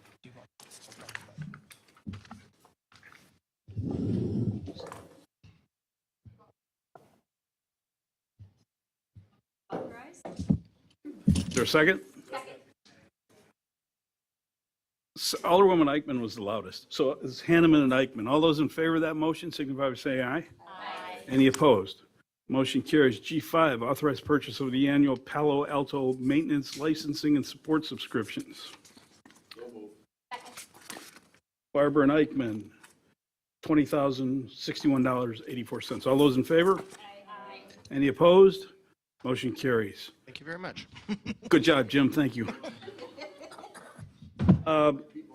The one that we've been looking forward to for 15 years, authorization for the fire department to accept a DHS Flex grant and authorize to move forward with the purchase of a utility terrain vehicle, $24,500. Eichmann, Michelle, was that, who was it? Alderman Wilhelm and Alderman Barber. So you just switched. It just confuses me. For the people in the audience and on YouTube, this is a UTV that's going to be a great help to the fire department and rescue along all of the paths we're building, the trails we're building, Ballpark Commons admittedly, and our infamous St. Martin's Fair and the 4th of July. This is huge, and it's not costing the tax, well, that's not fair. It's not costing the city of Franklin property taxpayers a nickel. So thank you very much. Did we have a vote? Let's take a roll call, please, Madam Clerk. Alderman Hopfer. Aye. Alderwoman Eichman. Aye. Alderwoman Wilhelm. Aye. Alderwoman Hanneman. Aye. Alderman Barber. Aye. Alderman Nelson. Aye. Motion carries, 6 ayes, no noes, no absence, no abstentions. Okay, the hot one for tonight, G7 is present. Yes, sir. Alderman Nelson. Absolutely. We move to G11. G11. Just real quick from me, the folks in Hawthorne, that street's needed to be paved since I was your alderman 1.5 million years ago. Please, I hope none of you took offense at us surveying you for a big dollar item, sewer and water, but I've been the recipient of the phone calls. You just paved my road and now you're ripping it up. It was to avoid that and make sure that we knew what your preferences were. Mr. City Engineer, and then Alderman Nelson. So as described, we had a good response rate. 77% of the folks that we sent surveys to responded.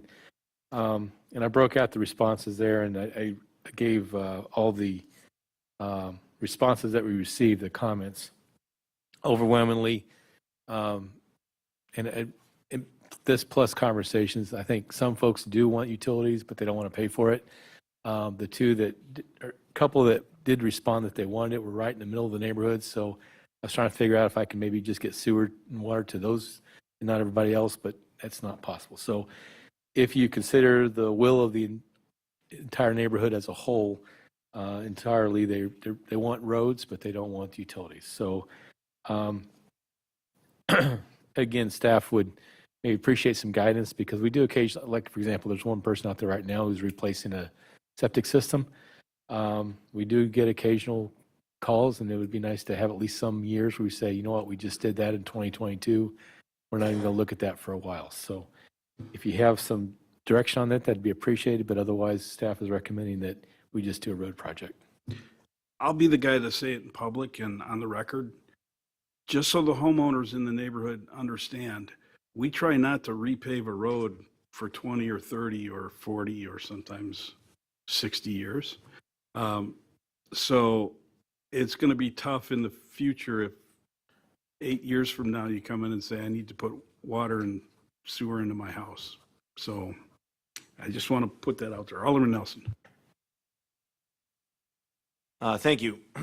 So I had an opportunity to speak with a number of the neighbors and got a number of calls and few emails, and the direction that I've gotten from them is simply build the road and just build the road. So I think it's simple to give the direction of option B as in boy, to pave the road and just pave the road, nothing more at this time.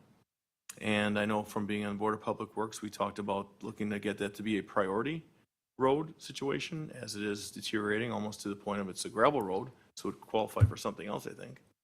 That was humor, Mr. Barber. So If I look at that, can I go, I'll just make a motion to go with B-Boy.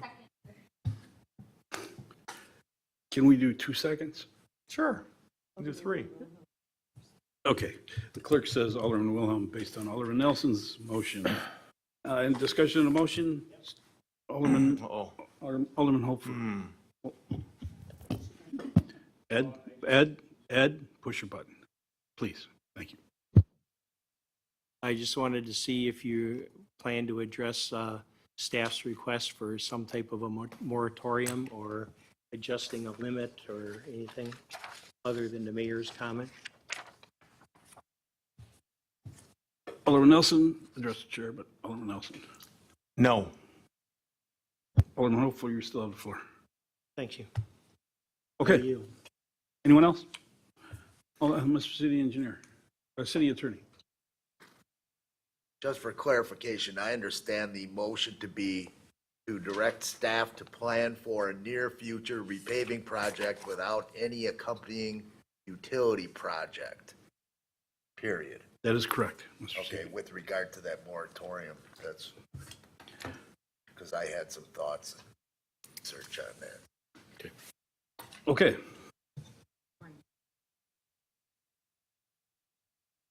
All those in favor of the motion signify by saying aye. Aye. Any opposed? Motion carries. Thank you, sir. Anybody else, this budget's a really big deal, but if anybody else has got an item, or you're all here for Hawthorne? Okay, so nobody told you the deal. I'm sure Alderman Nelson didn't, but if you're here for an agenda item that we act on, you must stay through the entire meeting. You can't leave.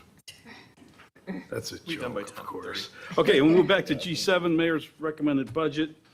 Before we get into the details, the budgets are at your place. Most of you have done this before. I just want to compliment Peggy for her hard work and guidance, and Denise for her hard work.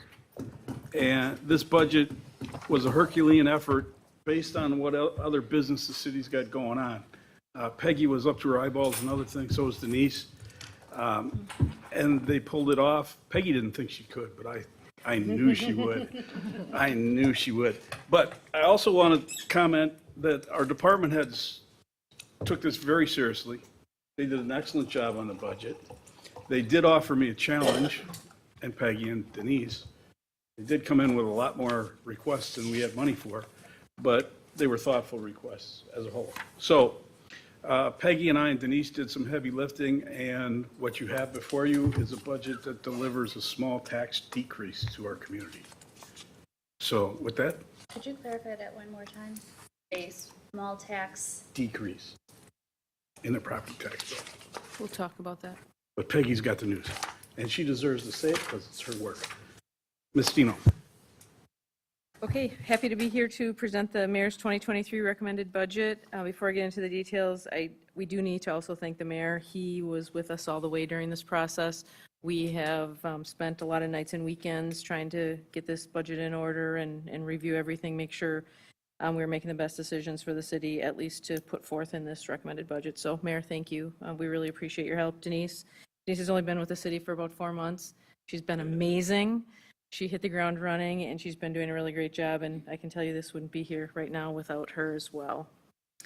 So obviously, everybody involved has been really cognizant, as the mayor said, of looking out for the best interest of the community, so we're really happy about that. Just getting everything in order and setting the priorities out and giving a lot of good reasons on why they need. So as we move into the details, maybe just I could mention, a lot of times people look at the budget as a financial document. I said this before and I'll say it again, it's not. It's our operational budget for the next year. And I think the more we treat it that way and the more serious we take it at this time of year, the better accountability we can provide to our taxpayers as we go throughout the year. So first of all, I'm talking about, what's the deal? Franklin is a conservative community, obviously, constant eye on finances, which you would expect. I think it's a really great thing. That's why I'm in a community like I am. I'm working. There is an expectation of high-quality services, which I believe we provide. But also, as Alderman Hanneman asked earlier, this is a levy community, and it is about rates, and that's what we are focused on. Wait, what? This is a levy community, not a rate community. And by that, he just means our spending matters. You know, you can do a lot of games with the rate, but you can't really do a lot of games with the levy. So I think you're going to see those values throughout the whole budget. Certainly, we've had a lot of challenges, a lot of projects going on, a lot of development, park purchases, et cetera. But there's a lot of needs going on in the community as well. And I think the challenges have just grown. You know, we have a lot of restraints at the state level to reduce or minimize fees and charges. We have marketplace pressures. Commodities and materials right now are huge issues for us. There's economy-based pressures. We don't know what's going to happen in the next year as far as the economy goes, but I think at least where we're sitting right now, this budget is something that we believe is going to get us through the next year. We dealt with COVID. You know, I guess I just want to say one more time, I think our staff did a really good job as we worked through COVID. So I know we're kind of past that, but we just really don't want to forget about that. We do have 73% of our general fund. I'm going to talk a lot about the general fund budget because that's really the bulk of where all of our operations hit. We do have special revenue funds, capital funds, debt funds, tech and incremental financing funds, but really the general fund is our main budget. Of that main budget, 73% or just shy of 23 million is employees, right? Because we're a service business, so that's what we do. The majority of the departments are running very lean and undeniably could use additional labor hours to accomplish all the duties and tasks they're assigned. Unfortunately, there's limitations to where that works, how that works. What I will tell you is I think as far as the departments go, a lot of departments, you know, we have a lot of duties and tasks, but something we don't talk about often is strategic planning. And I think as part of this budget, not necessarily funded in this budget, but as part of this budget, we need to start having a lot more discussions on what does that mean? What are the services that the community wants us to provide versus what services do we want to provide? Because sometimes there's an intersection there, but sometimes that's not always the truth. So or the reality of it. So that is important. As far as critical labor need that we've all been talking, you just heard a concept review about the question from the fire chief. I think that's probably one of the number one concerns right now in our community is how are we going to serve our residents, visitors, businesses, et cetera, with fire and EMS protection when we don't have enough of them. We did add 2 firefighters in the last budget. And I think it helped. We got a lot of major concessions in the last union agreement with the firefighters that got us, over the course of this contract, 117 extra shifts at straight time. That's huge. This third employee is really important as part of that mix because it takes us a number of employees to get one full position. And this third one gets us the majority of the way there. So that's our critical need in the 23 budget. We do have 2 other personnel additions. All other staffing is remaining the same, not decreasing at all, but there's a community service officer included in the police department as well as a planning intern that's currently about 300 hours a year that would go to almost 1,700 hours a year. So, you know, as any viable business would do, we're going to look at and review our operations, make sure we can keep the focus and keep our services that are demanded by our citizens at a high level. We look at consolidation, sharing of services, sharing of resources with other communities, different governmental partners, et cetera, and we're going to keep doing that in 2023. In addition to that, we have to talk about capital. Capital is a huge consideration in our budget. We had 5 times the requests we were able to work through. We have about just shy of 20 million in the capital budget for this year. There is some additional borrowing. We'll talk about that in detail, but I think capital is a really big focus of the city that perhaps maybe we haven't always spent enough time on. In 2022, we started a capital improvement program. I'm not going to say it wasn't successful, but we're not giving it the old college try yet. And I think we need to start focusing on it a little bit more. We have a lot of capital needs in the city. And as we go into 2023, our recommendation from Denise and myself would be we want to get to work on the future year's projects and the financial planning and doing in-depth reviews on the items currently at plan. We'd like to start doing that in May because we think that by the time we get to the budget, it's kind of too late to start talking about some of these big planning things. And I think, as much as we have a lot of committees and boards and commissions, meaningful discussions, maybe a capital improvement committee, we've talked about with the mayor, common council, finance committee, those are just things that are really important. But we really have to start identifying and prioritizing the projects that are important for the city in advance of when it happens, because it seems like we're doing a lot of things at the very last minute, and it just doesn't make for good plans, it doesn't make for good infrastructure, and it doesn't make for good maintenance going forward. So you see, you don't need me to read you all of these items, but you see there's a lot that goes into a capital improvement program. And again, when the city has over $150 million in needs over a 5-year period, this is a really important piece of that puzzle. Another item, certainly a guiding priority, guiding assumption, is our debt. We do have a very strong bond rating. It's a AA2 through Moody's. Why do we have this rating? We have this rating because we're a growing community with a wealthy tax base. We have healthy reserves and liquidity. We have a modest pension burden compared to others our size and status, and we have strong financial management. Those things are all very critical for the bond rating companies in order to get us a good rating. What does that rating mean? It means something. It means that we get to borrow money at a lower cost, and it means that we get really good investors that help us save a lot of money. So it's very important. But I will tell you, we've used debt as an economic development tool a lot from 2018, and I think that's what this chart is really trying to show you. It's just the new debt. It's not our debt. It's not our debt load that we're carrying right now. But when you look from 2018 until now, all those purple items, we have about 68 million right now outstanding in debt. 67% of it, over 45 million, is TID debt. So again, not trying to scare anybody or put us off of it. It's just that that's something we just really need to be mindful of as we go forward. It takes away a lot of our flexibility. Go ahead, Mayor. Well, we just got a presentation tonight, and behind that presentation will be a request for $10. And I've tried to be the skinflint and the no man in the whole discussions, not always successful at that. But we need to remember this chart as we go forward with future projects. I'm not saying say no, but we got to evaluate the financial benefits and the payback on the expense before we make the decision, not after. And I'm not saying that we've done that in the past. It's just that's the way we got to do it in the future. Right. And if you look at public infrastructure is a really good use of TID dollars, but we can't do everything we want to, right? That's just how it boils down to. And we've been doing a lot and taking on a lot. And right now there's a lot of uncertainty, and we're going to talk about that in a slide or two. There's some uncertainty on whether some of our current developments are going to hit those values that they need to hit. So it's just something that's really important for us to watch going forward. Another thing that we need to do is perhaps look at considering issuing different types of debt. Right now, we do all general obligation debt backed by the full faith of the community.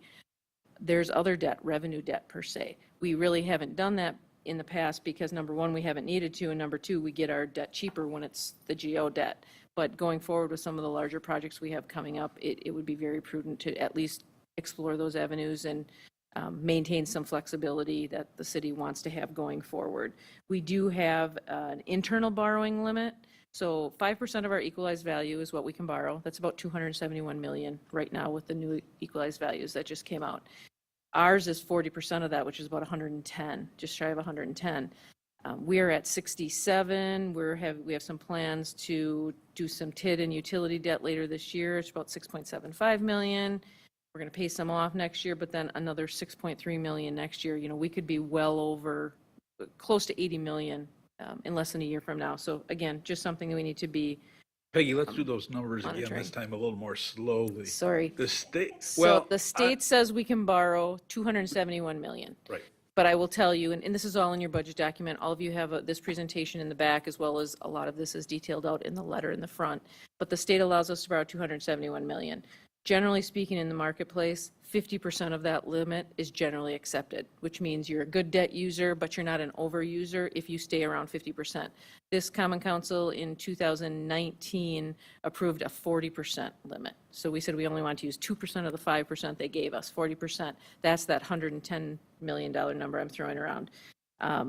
So we may not be able to stay under that. You know, if we have one or two of these big projects that, you know, the city has going on, whether it be a water source or, you know, roads or things like that, that could hit us over that limit. So it's just something we need to be mindful of and just make very careful, prudent financial decisions regarding. I just wanted to be clear on the record that we're not in trouble. Absolutely not. We got lots of capacity for taking on additional debt, lots of capacity. We have self-imposed limits that we're getting close to, self-imposed limits. So I just get concerned because it's going on a it's video record. self-imposed. Yeah, it's self-imposed, but just keep in mind, when you borrow money, you have to pay it back. Correct. And our tax levy does not allow for that burden. So if we borrow money, that essentially means a tax increase. So that's just something we need to be clear on as we go forward.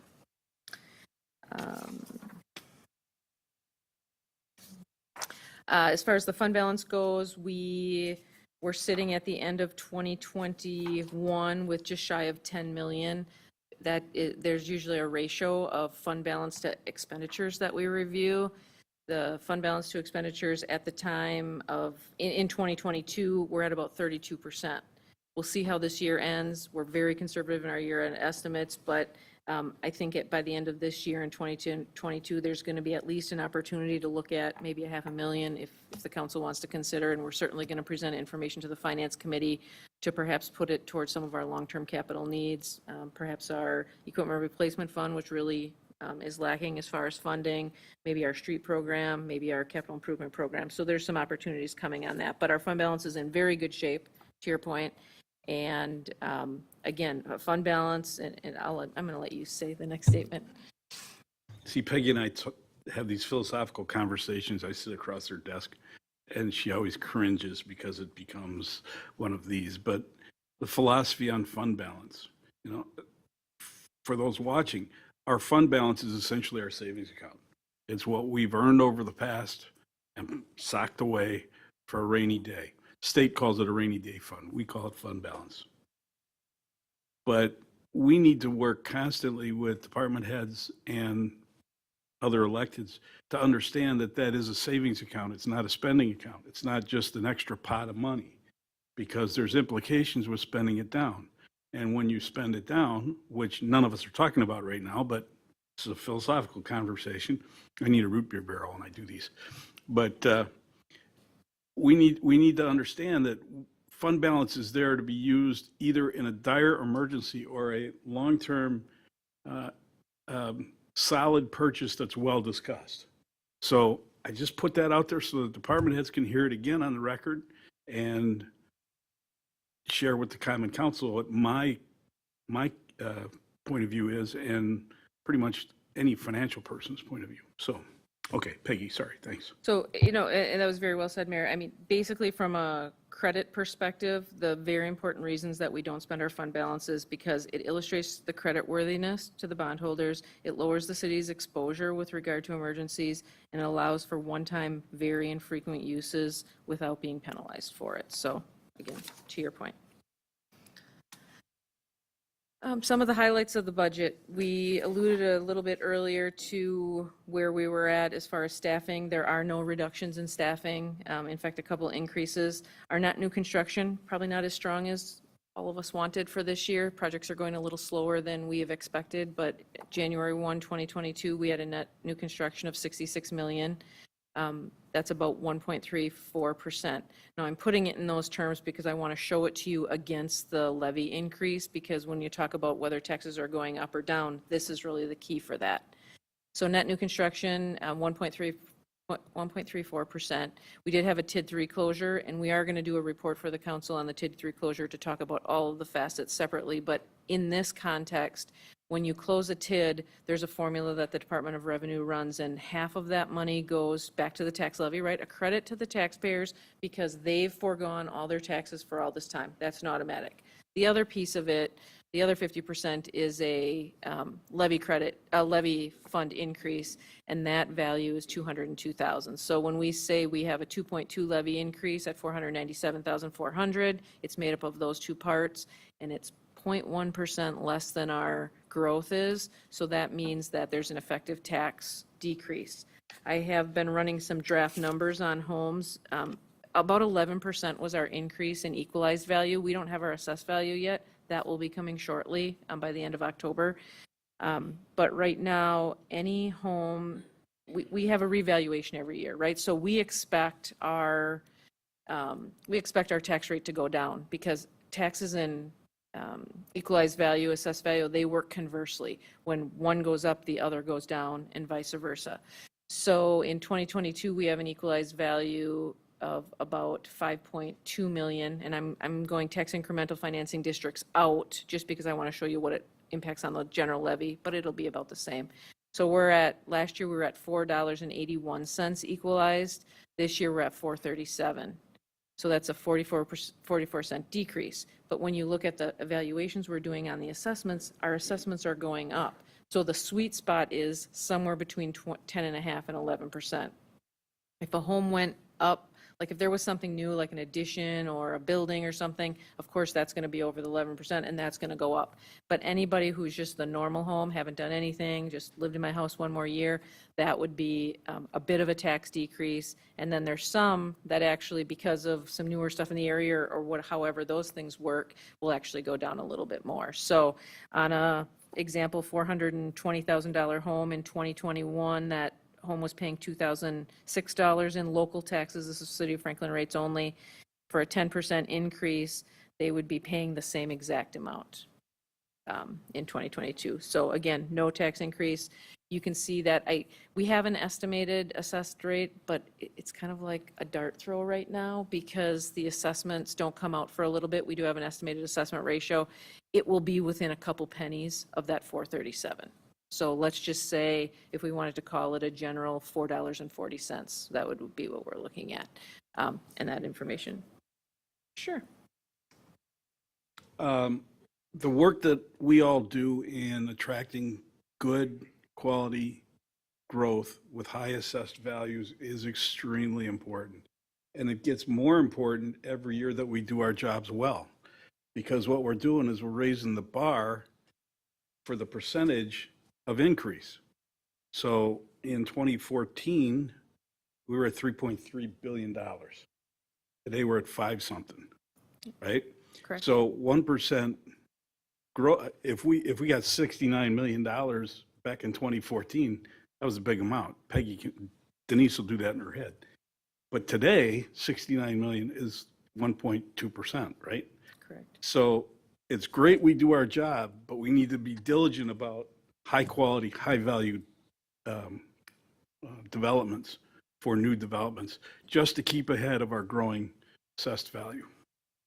And then the second part of that is the services, right? So the developments that we want created are the ones that really aren't going to put a burden on the system, on the municipal system. So those are the most ideal ones, and we're certainly going to talk more about that. So just to finish my thought, Peggy, when you hear me talking to the state legislators about they need to fix our funding formula, because here we are effectively doing a good job at growth and paying for the new services that growth requires, but yet we're penalized because it's all done on a percentage basis, and our percentage shrinks with every successful year we have. So if you all have the opportunity to speak to some of our state legislatures, please feel free in utilizing that argument and beating them over the head with it. Thanks, Peggy.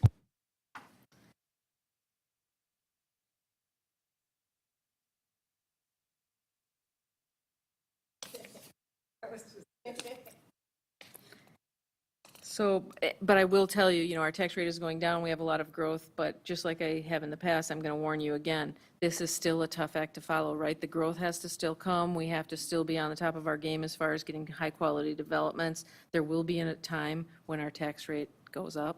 It's just not today.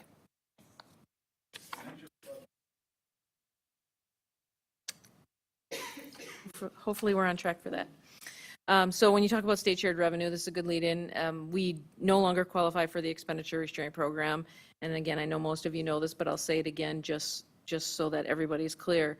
Because we're frugal and we watch our dollars and cents and we limit our spending and we have restrained growth and things like that, the state says, thank you so much for doing that, but now we're going to take away your extra aid. So that's the expenditure restraint that we don't get because of that. There are obviously some flaws in that formula, but I know the legislature is at least looking at it. I wouldn't hold my breath for changes, but it's just a really hard nut to crack because there's less Franklins in the world than there are the communities to the contrary. So that's kind of the way it works. We do have a fully balanced budget this year, no planned use of fund balance. Revenues and expenditures alike, obviously, because there's a balanced budget, went up $717,000. We do have, of course, the $717,000 on the revenue side. $500,000 of it was for taxes. We are not using any of our property taxes in our capital accounts this year. We're using property taxes in 3 areas: the general fund, which is obviously the main benefit of tax levy, the debt service fund, and then the library fund. So those are the only places tax levy is going. In addition to that, our state computer aid that we get, that's for all the used-to-be personal property tax computer equipment. When TID 3 closed, we actually got a bump on that of about $118,000. So some of our revenues, and that will be a permanent one. What they did is anything that was in the TID got split out between all the taxing entities, and everybody got their own share. It was a state law. We lobbied really hard to change because prior to 2019, that's the way it worked, is it went back to the general taxpayer. In 2019, they changed the law. Actually, it was end of 18 for 19, they changed the law. And now in 2021, they changed it back and fixed it. So this $118,000 will be a benefit for the city.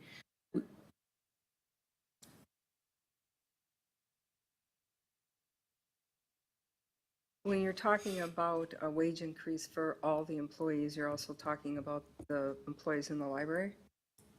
Correct.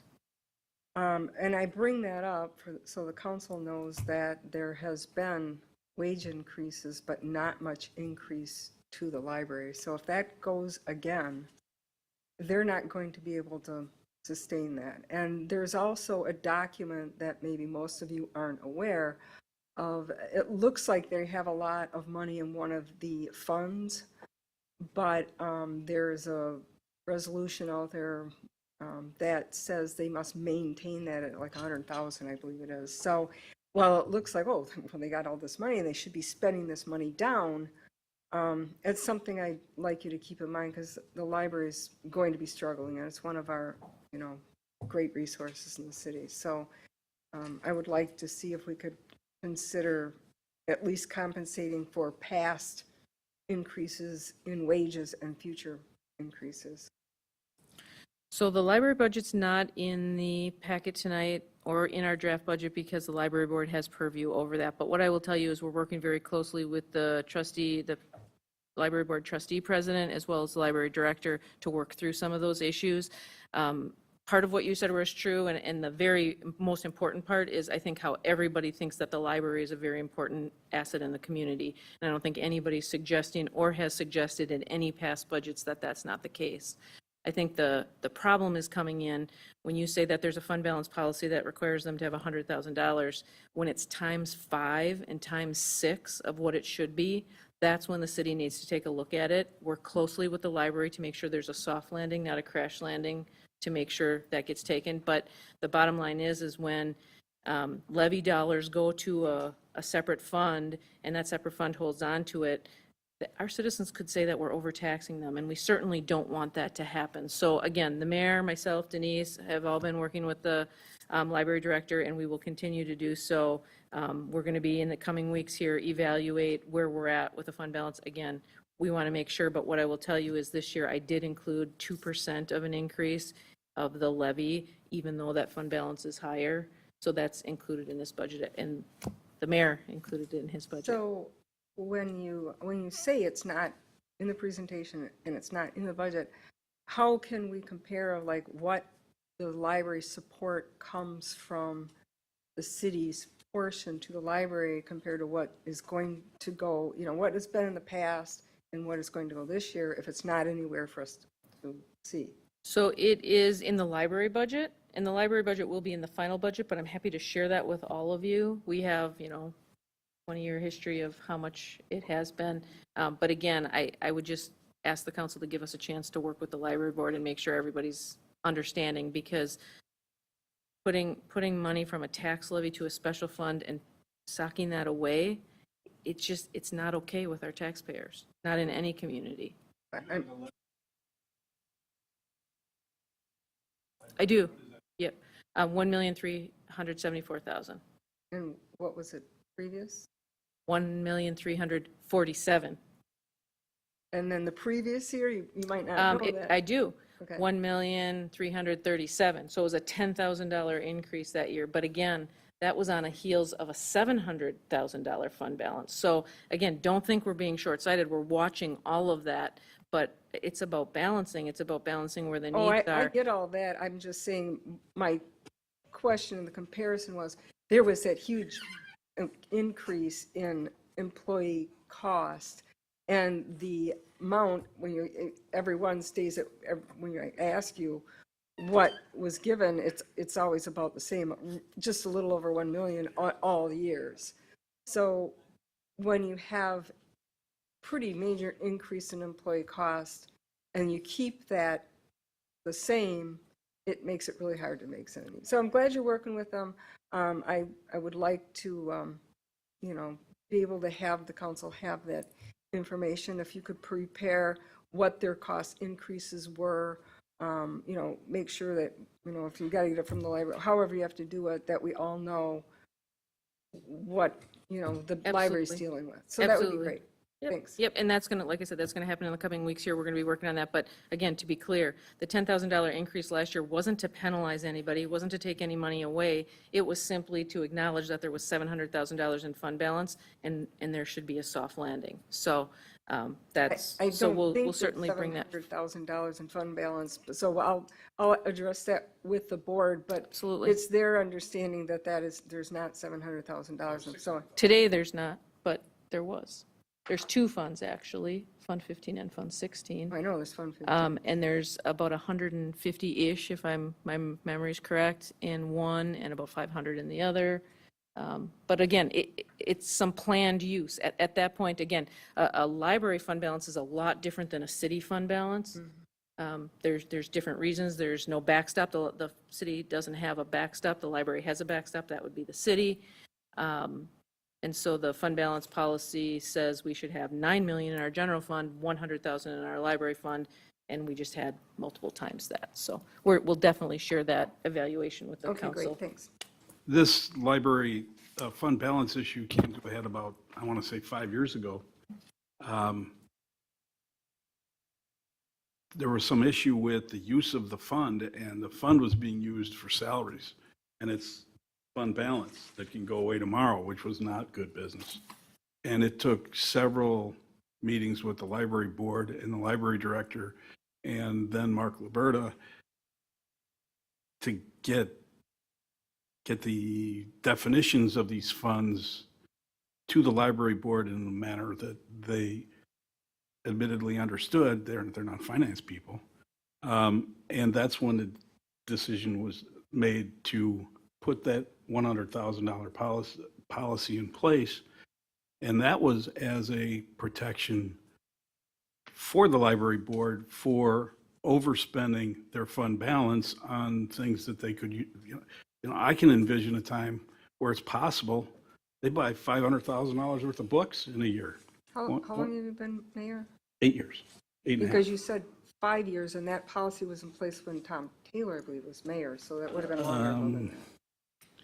I believe You would know that better than I, but there were some changes to it. So, at any rate, it was brought to a head about 5 years ago, and fortunately for us, the library director is very sensitive about our budget now. She's had conversations with me, she's had conversations with Peggy. But it's important, Alderman Wilhelm, that you convey to the board, this is not doom and gloom, this is not dire circumstances, this is good management of your budget, and I'm not saying they're bad managers of it, but they've got lots of one-time dollars to spend if they need to. My whole point in bringing it up is, I think that even though they have the ability to manage their own finances, in some sense, they're given what they're given from the city. And if you don't hear what their problems are and their costs are, that building is 20 years old now. So we have to take into consideration, it's not a new building, as great as it still looks, there's been a lot of costs that the council is not aware of, and they don't have an opportunity to really express that to the council. And I think all they're asking for is, please hear what our needs are and work with us. And it sounds like you're doing that, but I think they also want the council members to understand. And I think that having that information in the budget or in the presentation would go a long way to helping them feel as if everyone's getting the information about what their challenges are. So thank you. Okay. Just remember, Common Council, that you've seen the document that outlines the long-term maintenance requirements for that building done by the city for that building, and the city owns that building. It's our building. So we're very aware of the needs there, and I encourage these conversations. This is great, but understand, your city staff is on top of it, and hold lots of conversations with the library staff. We know what's going on. They're getting a new driveway next year, excuse me. You'll see it in the budget. Parking lot. What did I say, driveway? Big parking lot. Yeah, it's just wider, that's all. So anyway, all right. So yeah, and I Thank think you. maybe just to close that out, the library is part of when we started on the CIP last year and we contracted with IRS. Any library capital improvements are also included in the CIP, so that'll be another way. I mean, there will get to be a time when maybe the library gets close to that $100,000 fund balance. The city will have to, as you say, maintain our building. And we've had those conversations as well. So just so you know, that part is in place as well.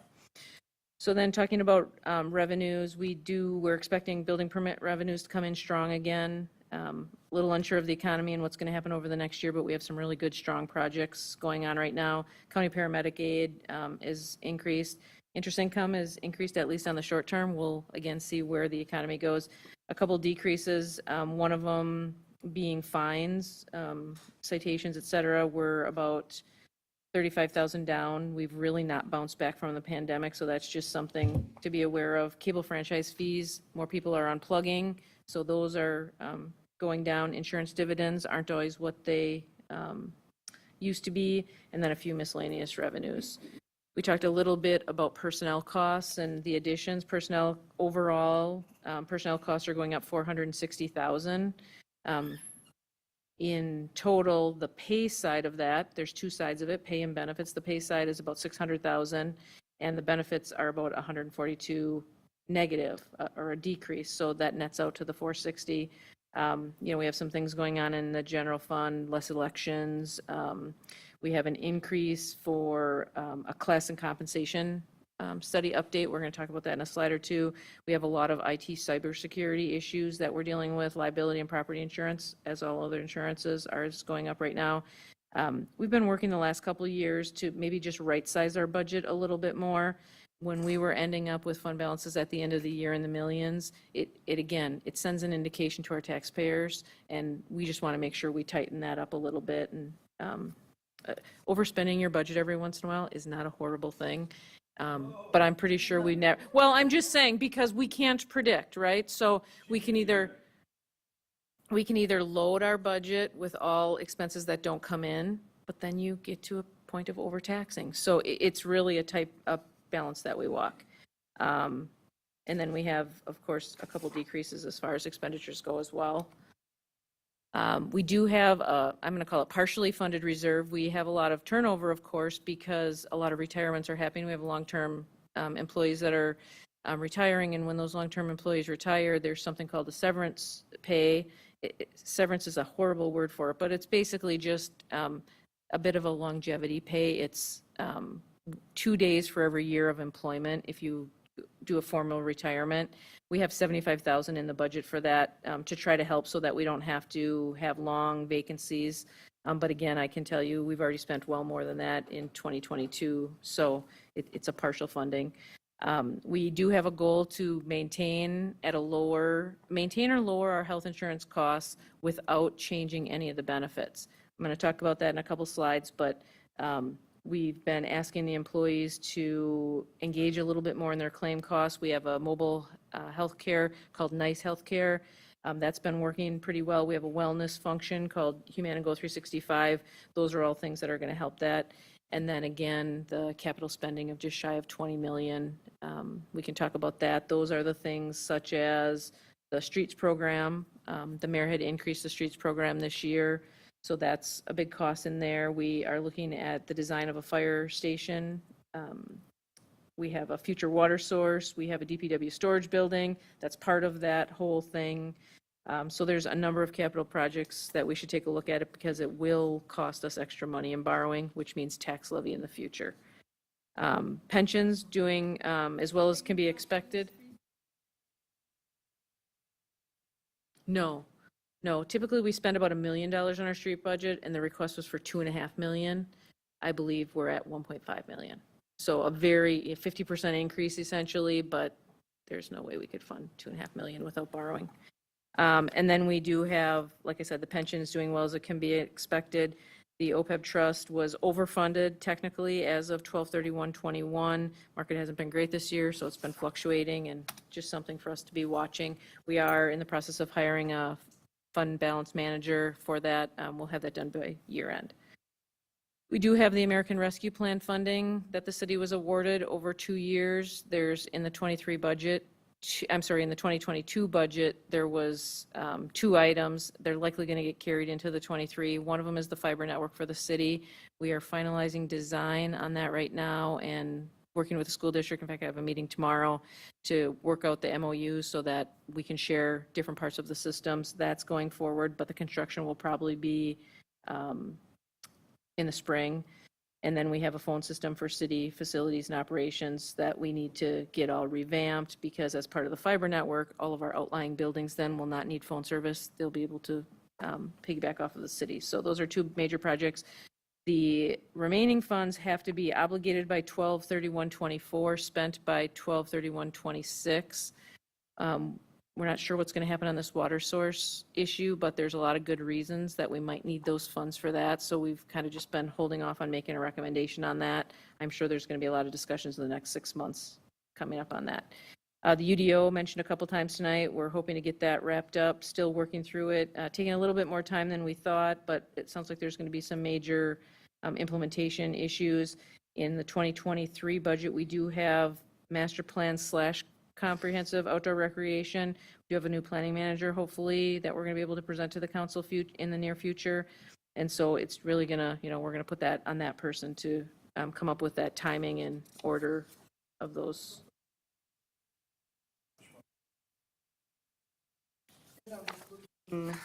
Through the municipal code on a few things, and I've noticed over the years, my familiarization with the UDO and cross-referencing the municipal code, they've never really jived together really well. And now that you are going to be changing the Unified Development Ordinance, we're going to have even more issues that might conflict. Is there a cross-reference and some funding going into cross-referencing with the municipal code and updating the municipal code?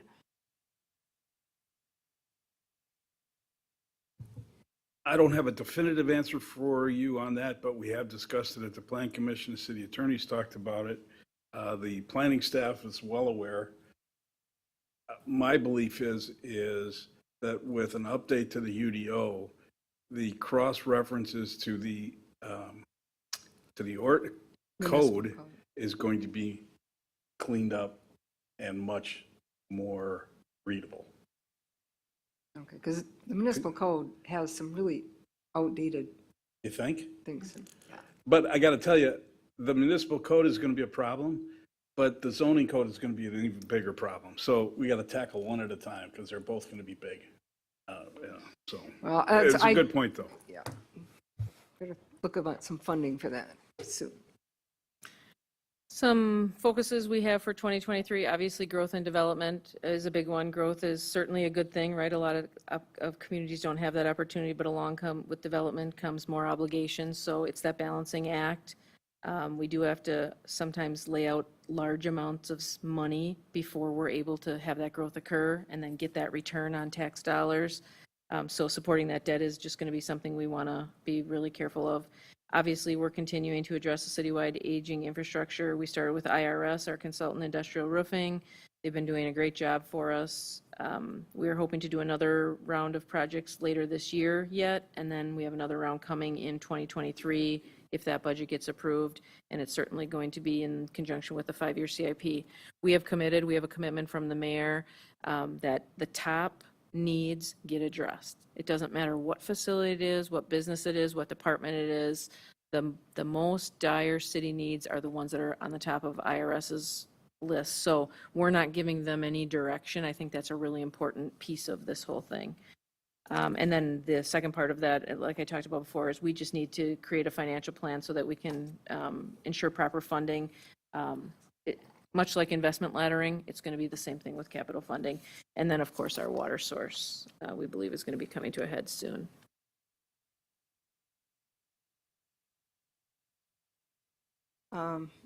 Mayor and Peggy, it's been a really long time since this council has had an update on where we're headed with the water issue. And we're coming, what is it, 2024? It expires? Yep. So I think it's probably time the council had an update where that's going. Thanks.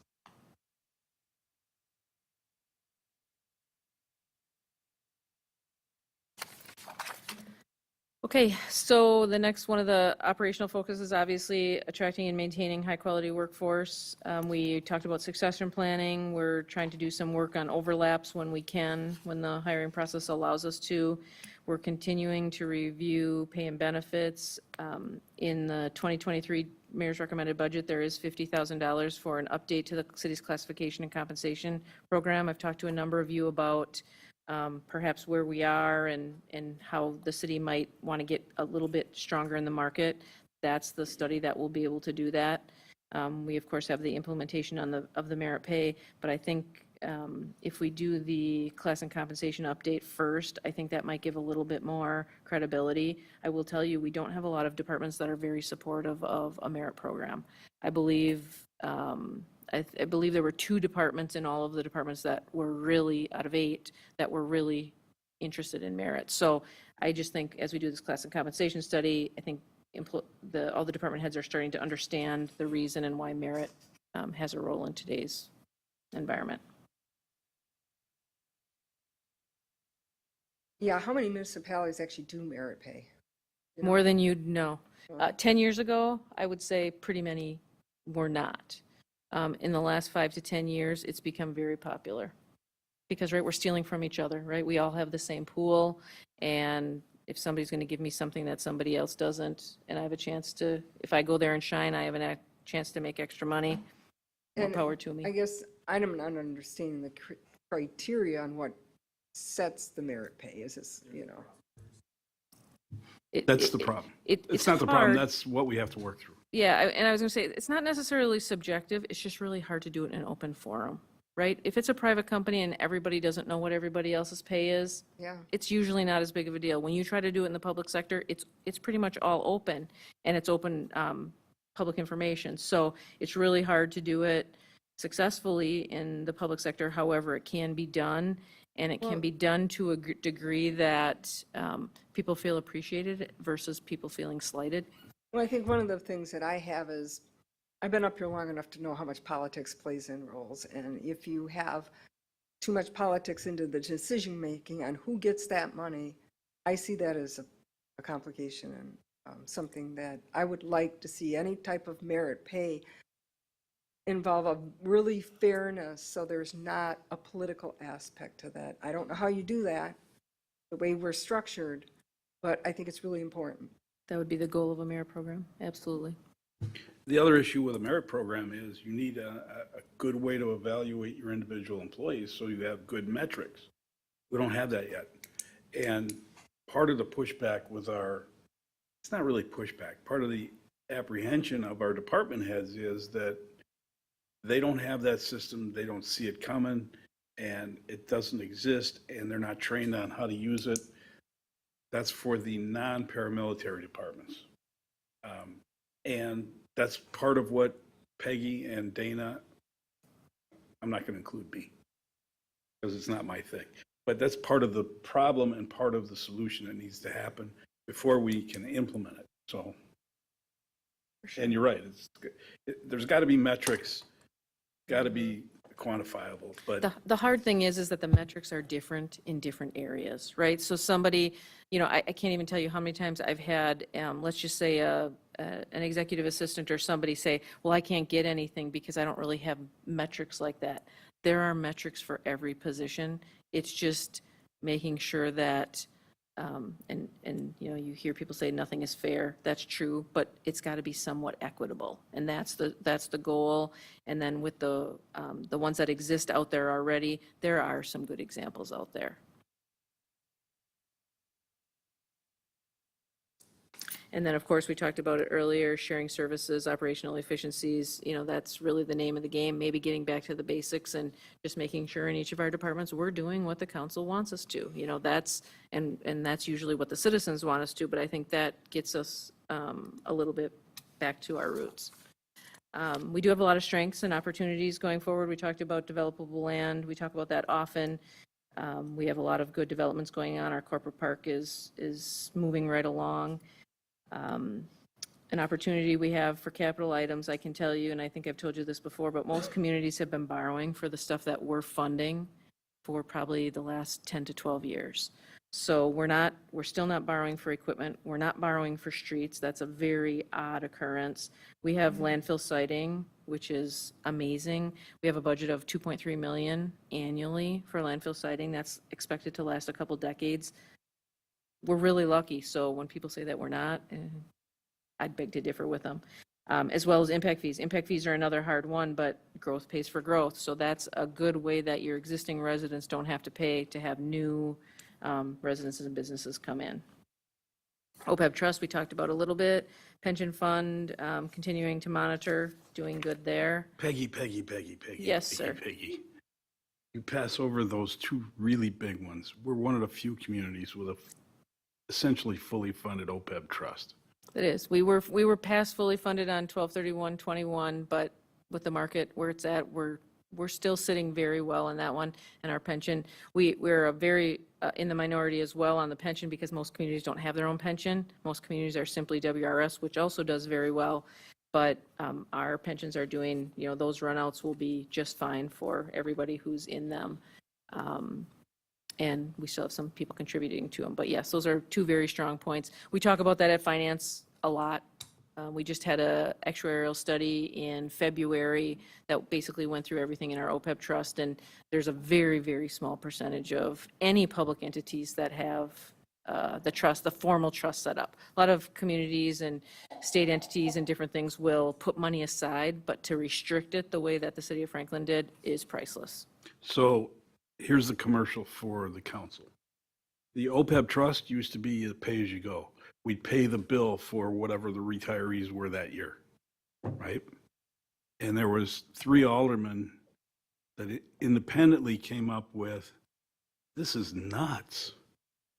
And in about, I want to say 2004, one made the motion, another seconded. I don't know which one I was, but I was one of those two, to go out and do an OPEB study and study our liability. And we came back with a report that just shocked everybody and showed us that we needed to get ahead of it.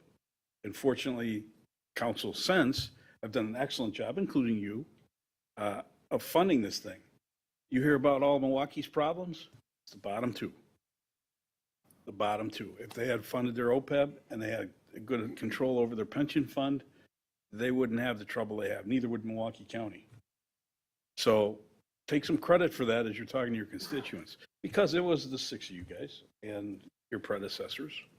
And that's a big deal. It's a big deal. Peggy, sorry. And the Nope, that's commercial. okay. It helps operations a lot, right? Because when we're paying as we go, the numbers vary from year to year, and it's really hard to fund that. And oftentimes you're using your tax levy to do that. So the next slide is just simply a number of the other funds we have. Just wanted to give you a few pieces of information. The first one, solid waste. This is the end of a contract for our solid waste and refuse recycling collection company. We'll be looking at that with them yet this fall, bring back any changes, adjustments to the council, likely before the budget gets approved. Sanitary sewer, we did just have an increase back in February of 2022. That fund gets analyzed every January because Milwaukee Metropolitan Sewerage District adjusts their MMSD rates on an annual basis. So then that's when we look at our city side. So we'll be doing that as well. Civic celebrations, you just all saw that recently. Fund is doing well. They do a really good job at raising money. The city pays a very small amount to that fund. St. Martin's Fair will be evaluating at the end of 2022, likely going to be a need for a bit of an infusion of cash. It's a great event for the city, but it's not a moneymaker for the city, right? I think we all are aware of that. And so basically when we wrap up the 22 year end, we'll just make sure that fund, of course the council's going to approve it, but we're going to recommend that that fund gets taken care of and gets put back to zero. Donation funds are variable, more so I'd say in police and fire than other ones, sometimes parks, but anytime a donation comes in, we have to get back on track because like 3 times a year we should have council approving those donations. And then anytime a donation is spent, the council will always approve that appropriation if it's not already in the budget. Grants, same thing. Big 3, fire, police, and health. Specific spending purposes, restricted. We do some special accounting and auditing for it, as well as working with the departments to make sure everything's on track.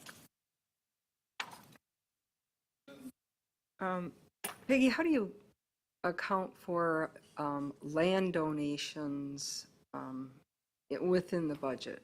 So when we get, for example, this 116th Street trailhead, which we accepted, or maybe that's not the best example, but MMSD property or anything, how does that show up in the donation section? So we do governmental accounting. Long-term assets don't go in there. If it has a dollar equivalent, it would show up in the financials. Otherwise, we have what's called a GASB 34 fixed assets. I'm sorry, it's getting a little geeky, but we have a GASB 34 fixed asset spreadsheet that we do at the end of the year for the auditors. That would certainly go on to that, but it's a footnote. It has nothing to do with the financial statements for the city in Right. government accounting. So obviously a land has a value to it, but you're saying you're not going to put like the one we had was a $1.5 million, type of thing. That won't show up. Just an expenditure.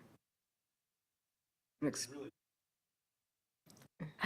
mean, there's value. It's just that cities don't, that's fund accounting. Cities don't account for funds. But we do have, years ago, before GASB 34, there was something called a long-term asset and a long-term debt account group. That's where we kept track of all of our fixed assets, you might say. But streets, we don't depreciate those. We put them on our GASB 34, Well, just like parks. I'm not talking about depreciations. I'm talking gains. When we get a donation of property from a developer, when we have, they're giving us a donation, they're giving us the land. And so what's the they're giving value? us the park land. What's the value that you want to take? What's that gain you want to take? For what purpose? I'm just wondering how we're tracking it, because if we're taking in a donation, are we required, or do we track land value donations? And how do we do it? It would go onto our GASB 34 fixed asset statement at the end of the year and in our footnote to the audit. So they'll see that, like the auditors, we go through on an annual basis and they say, we see you bought a park for $1.5 million. We'll put that on the list. Not bought park, donate. That would work too. Okay. Donated goes on there as well. We get But again, donated to us as a value is what Right. I'm looking at.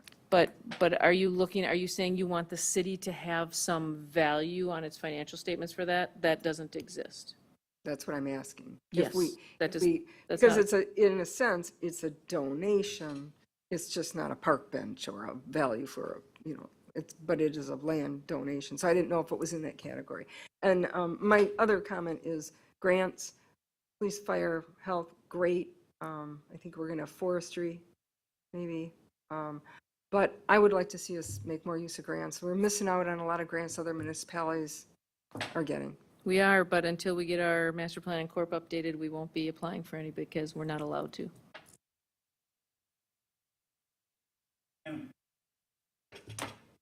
I mean, certain grants, I shouldn't say that. The ones you're speaking of, we can't do until we get our corp in current times. Like a stewardship? Correct. Any kind of stewardship. This question might be a little premature, but the governor did make an announcement this week about some increased shared revenues, specifically for public services and public safety. Will we have that information, do you know, by the time we would approve the budget, and how that would be utilized? I'm not sure. I will tell you, like, the fire chief watches that, the police chief watches that, you know, we all kind of watch those things. If it's not in time for budget, it's okay. We would bring a budget amendment forward to the council, and they would approve the budget amendment, which would be accepting. So when there's grants and state aids that come in, there's three things. Sometimes we ask for them, sometimes we don't. But we always accept them, and we always get an authority to spend. So whatever time during the year that comes in, we'll make sure that happens. Yeah, and they were talking about some street infrastructure too the last couple of days, so. That was ARPA funds though, right? No. Then the legislature's got to approve the expenditure. Well, you know, it's some of Okay. the special funding, so we'll see how it plays. But you're right, it could get caught up there. Okay. There's a certain set, and same thing with the cybersecurity money that they're talking about right now. There's a certain set of money that the states get, and then there's a certain amount that the states have to distribute. So the question is how is that going to be distributed, and what's that going to look like for us, and how's, you know, what's the mechanism? So we'll keep an eye on those. A little bit about our internal service fund is our health insurance fund. We are working on the draft budget right now. That is not in the packet yet. We just have the intro in there talking about it. We are not planning on, or we're not anticipating any plan design changes. We, in the budget, did not include any funding for employer or employee changes. We're trying to hold the line on that. That's one thing we think in 2020 perhaps got a little out of whack against the favor of our employees. So 2021, 2022, and now 2023, we're just kind of trying to right that. We will have a small IRS change. I believe the qualified high deductible plan is going from $1,400 to $1,500, so we'll have to deal with that. We are considering, so right now we have our employees do what's called biometrics testing, which is just some simple metrics for blood draws. But we haven't been having a really great experience with that. If we go to a different company and pay a bunch of money, we're not sure what the outcome is. So we're looking at recommending what's called a primary care model. So basically, the city would just want to know that I had a touch with a primary care physician, because that tends to prevent things and help people take care of themselves, and that's what would get them the discount on their health insurance premiums going forward. So we're working on that. We'll be talking to the Personnel Committee about that on October 18th. The other thing we're reviewing is some of our ancillary services. I mentioned Nice Healthcare. It's like a mobile near site on site, but it's totally mobile. They'll come to here, they'll do it video chat, et cetera. The city pays a fixed amount for that for anybody that's on the health plan. And again, the goal is to reduce claims. So it's getting back to that managing claims versus trying to nickel and dime people. And then we do have the Humana Go Through 65 wellness piece that we're working on.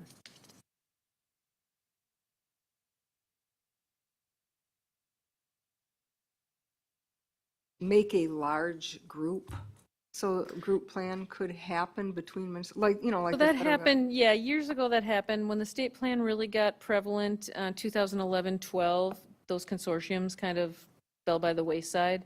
So a lot of them have gone in. So the bigger ones didn't want to be the bigger ones because they were carrying all the smaller ones, and the smaller ones didn't have enough buying power to get it. So there are still, up in the valley, there's still a couple of consortiums, but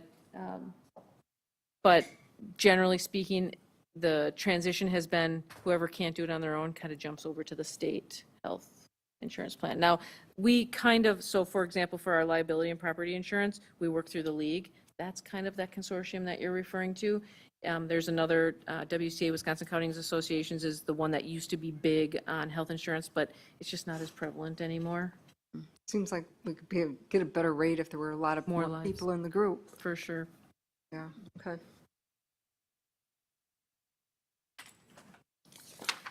I'm almost done. We talked about the debt service a little bit. Debt service levy, 1.1 million, same as it has been. So basically what's been happening over the last 5 to 7 years is When we take on new debt, we take on, by a matter of normal course of business, about $2 million per year for capital. Well, as other debt falls off, we bring that debt on, and it's a pretty good laddering system, so we haven't had to increase our debt service levy in recent years. However, in this budget, there's a proposal not for 2 million, which is our normal year to borrow 2 million, but for 6.3. So there's an additional 4.3 million. That will be a discussion that the council needs to have. Certainly finance is going to have it. We'll talk about what that means. It obviously isn't going to impact the 23 budget because we borrow in 23. The first payment happens in 24, but we'll want to look at that funding plan and how we're going to make room in our budget for an additional debt service. So that's something we're working on. We do have multiple sources for our existing general obligation debt. We call it, in accounting speak, abatements. So we have water, sewer, and TIDS paying back the general fund for some of that general fund debt they're doing. But keep in mind, when there's no money to pay back, and any GO debt, that's the full faith of the city, becomes the obligation of basically general fund. We are expecting some TID shortfall payments. Going forward, we have some now, we'll have some going forward. We really have our eye right now on some in 24 that could get pretty big. So we're going to make sure we talk to finance about those in detail. Future borrowing plans, of course, are going to be. So 5 is the biggest one. 5, there's like $27.5 million of debt outstanding right now on that. And right now it's like a very small principal payment with interest only. So by the time those normal size principal payments hit in a couple of years, we got to make sure we're ready for that. Future borrowing plans, obviously in concert with the CIP. That's why we're trying to make that CIP stronger. One-time large projects, which we have a couple or one main one, I guess, in the 2023 recommended budget. And then CIP just is a capital improvement. Capital improvements, sorry. Yes. Almost done. This is just the process that we have going forward. We do have 2 finance committee meetings. Unfortunately, they're pretty close together, but what I want to just let everybody know, don't be alarmed. We're sitting here at August 4th. The budget doesn't get considered by the council until November 15th. That gives us just shy of 6 weeks. So, sorry, it's October. What did I say? Dang, I would like it to go back to August. So yeah. So we'll have the first 2 meetings will happen in the next 2 days. Half the departments are coming on Wednesday the 5th. Half the departments are coming on Thursday the 6th to talk to the finance committee about their budget. Then we'll have about a week. Next Tuesday we'll come back and talk to finance about some other things. Finance will then prepare any amendments that they have at that time and give to the council, because the next item is we have a special council meeting that we slated way back in May, and the reason we did is because we have to have a public hearing notice that posts for the November 15th budget hearing, but that has to be in the paper at least 15 days. Well, the first passes the week, so we have to back that up. So just because of the way this year fell, we have to have our budget notice to the newspaper by that Monday. I think it's the 17th. And the council meeting's not till the 18th. So that's why the special meeting, but that would be to consider any changes that the finance committee has. But again, I don't want the council or the finance committee to be alarmed, because the only deadline on October 13th is whatever the then current budget is, that's what would be published in the paper. And then it can change, right? It's going to all the changes happen through the council in an open forum, so there's no restrictions. If the finance committee wants to continue talking about it until late October or early November, that's okay too. But we'll just make sure we get that hearing notice published, because that makes us legal when we get to the proposed hearing, the proposed budget hearing on November 15th, and then council consideration. We have pretty much everything in the book, I will tell you. The mayor told you at the beginning, it was a little touch and go for a while, so there's just a lot in there. I would expect some changes. We'll be getting a lot of state information yet throughout the month of October. We probably won't get assessed values until the end of October or the very first week of November, so we'll make sure we pass that information along when we have it. We, Denise, myself, our staffs are going to be as responsive as we can to make sure that council has every piece of information that's needed in order to consider the final budget on November 15th. What that does is allows us to go forward and bill the taxes in a proper manner before the end of the year. Okay, a couple of things. First thing is, I know each of you read this book, cover to cover, in every page. I do want to point out that some of the descriptives in the narratives have changed. So if you don't like graphs and charts and spreadsheets, just read the words. Most of those have changed. Also, the graphs and charts have changed, not just with the data populating them, but also the look and feel. And that's been my request of Denise and Peggy all along. This is the budget this is the same format that was produced when I started here in 98. And I don't know that it meets the needs of today's constituent or us. So Peggy and Denise, I've given them free rein, unless you have an objection, to modify and make this document more readable. So there's that. So let's recap real quick, and I'm not going to. On the last two slides. Yep. You mentioned the finance meetings, will they be streamed? I believe those are audio only by policy. So we'd have to request the audio to be able to listen? No, the audio will be Yeah. online. The Okay. audio will be online. So the audio, so if you go on the website, you just won't hear the visual, you'll hear the. Correct. Okay. And we usually do that within, I think the policy says 2 days after. Okay, and since you don't have, what's the other one? What? Oh, no, I was, there, it was the different slides, but you kept talking on it, so I was trying to get that in. But if I think of it, I'll ask Peggy later, thanks. Okay. And we would welcome you all to come to the Finance Committee meeting. There's a lot of good discussions that happen there.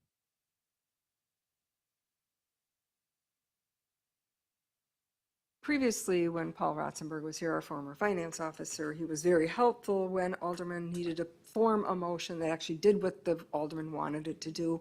And I'm hoping that same process is there. Not necessarily that you're going to agree with what the alderman asked for, but regardless of what they ask for, that you can accomplish that motion change. We do have a standard motion, and we will be very clear on if somebody wants to add something to the budget, we'll need it. We have the standard motion, and then we'll just need a funding source. Okay. Absolutely. Okay, thank you.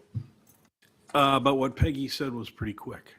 So if you want to add spending, you also have to come up with a place to get the money. So you want to add spending in the widget budget of $10, and you know that in the sub-widget budget, there's $10 too much, then your motion would be removed from one budget and add it to the other. And my, that a lot of times Yeah, they we'll help. know better We'll than help. we do where that the funds, and they've been, well, there is a little bit here, it might not go by the council.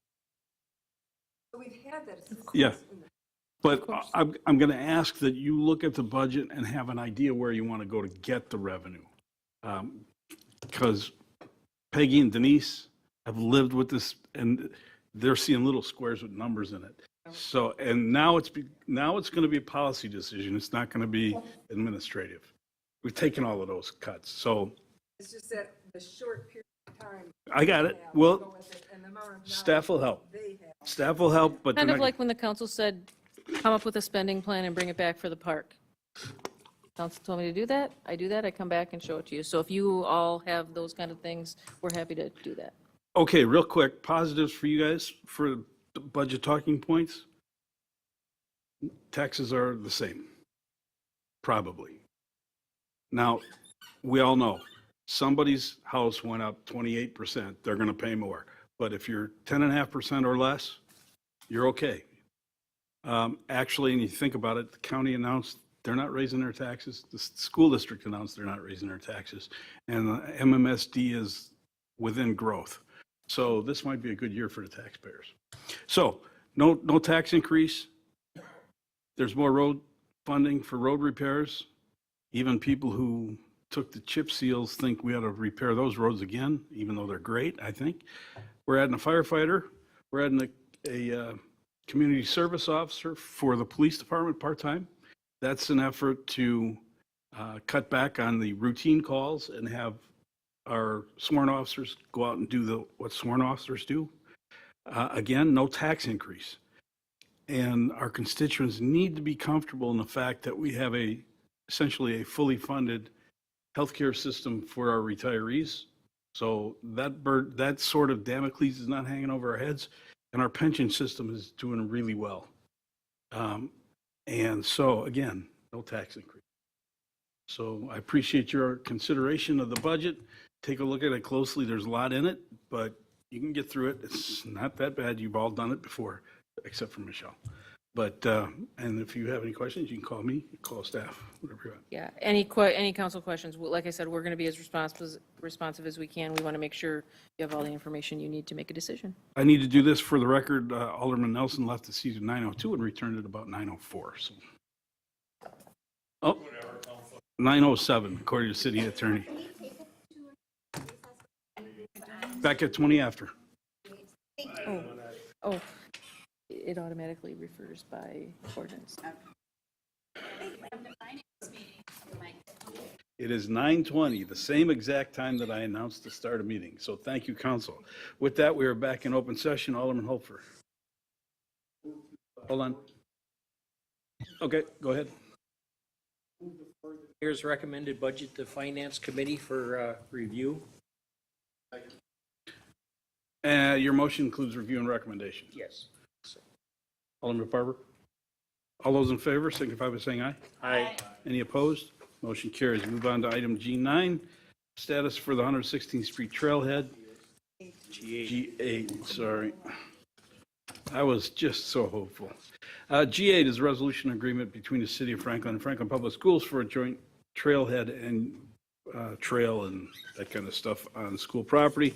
I do note that the city engineer changed the agreement based on some changes I thought we want to ask for. That was at your desk.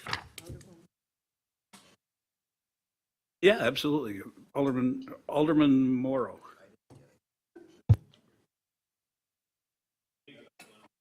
Thank you. All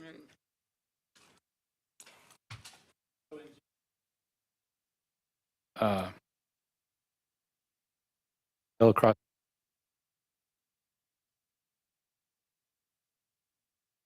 We're good? All right. All right. So in June, you asked me to go ahead and negotiate with the school for a trail across their property, what most people call the Archdiocese property. That's between 92nd and 80th Street. There are some staffing changes at the school district, if you know about that. So it took us a few months to get going.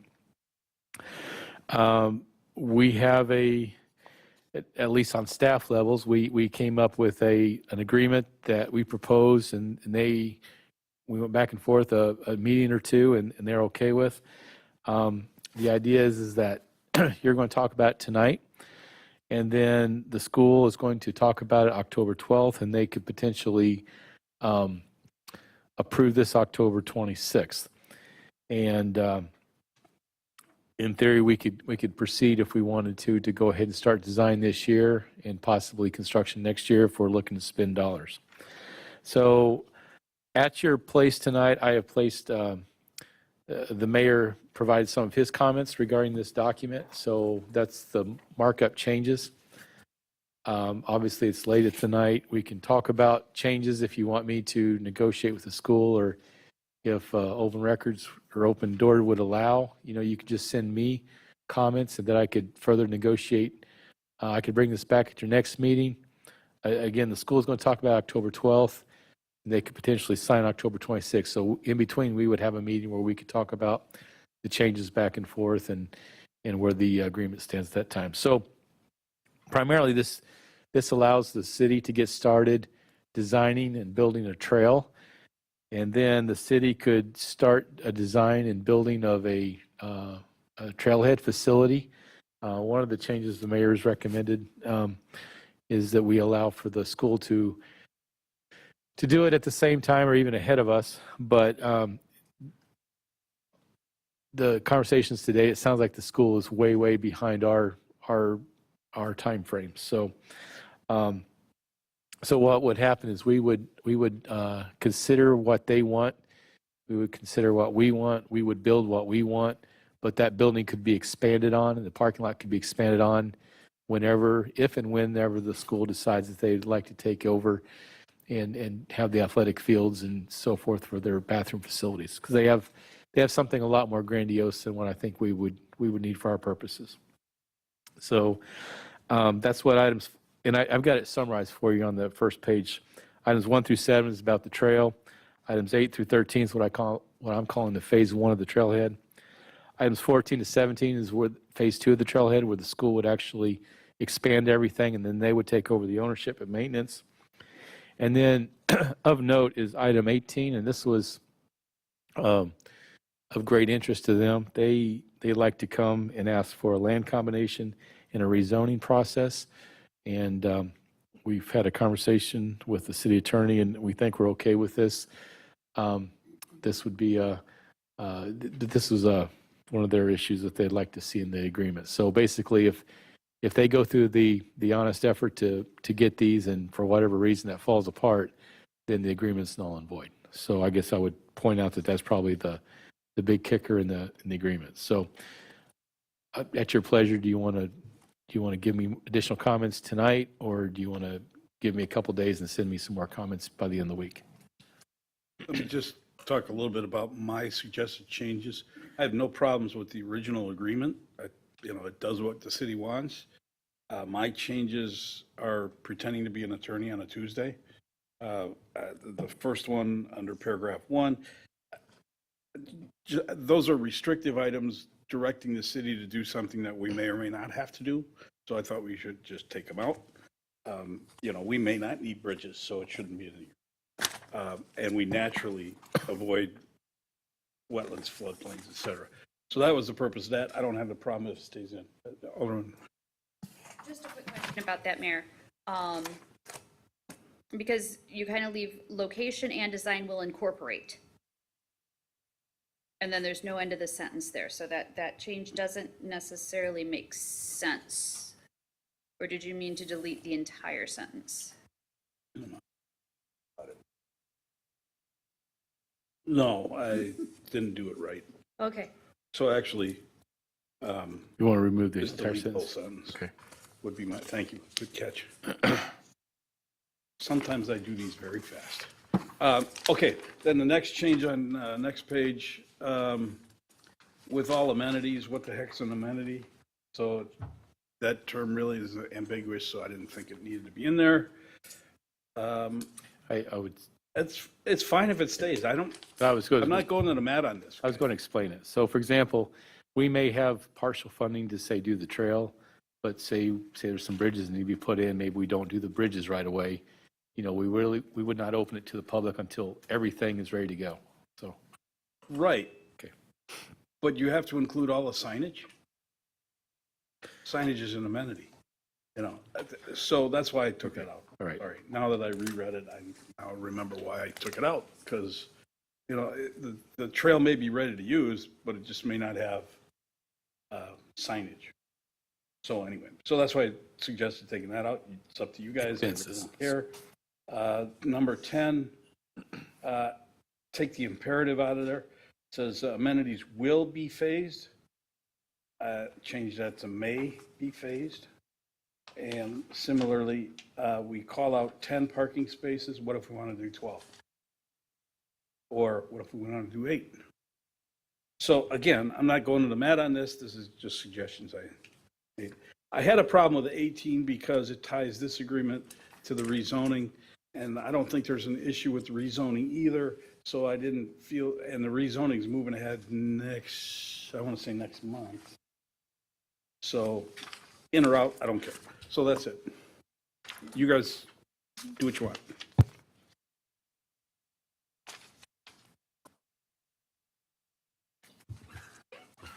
In reading it over, I had the question about the bridges that you answered, saying that may or may not be used or be required. Probably will, but.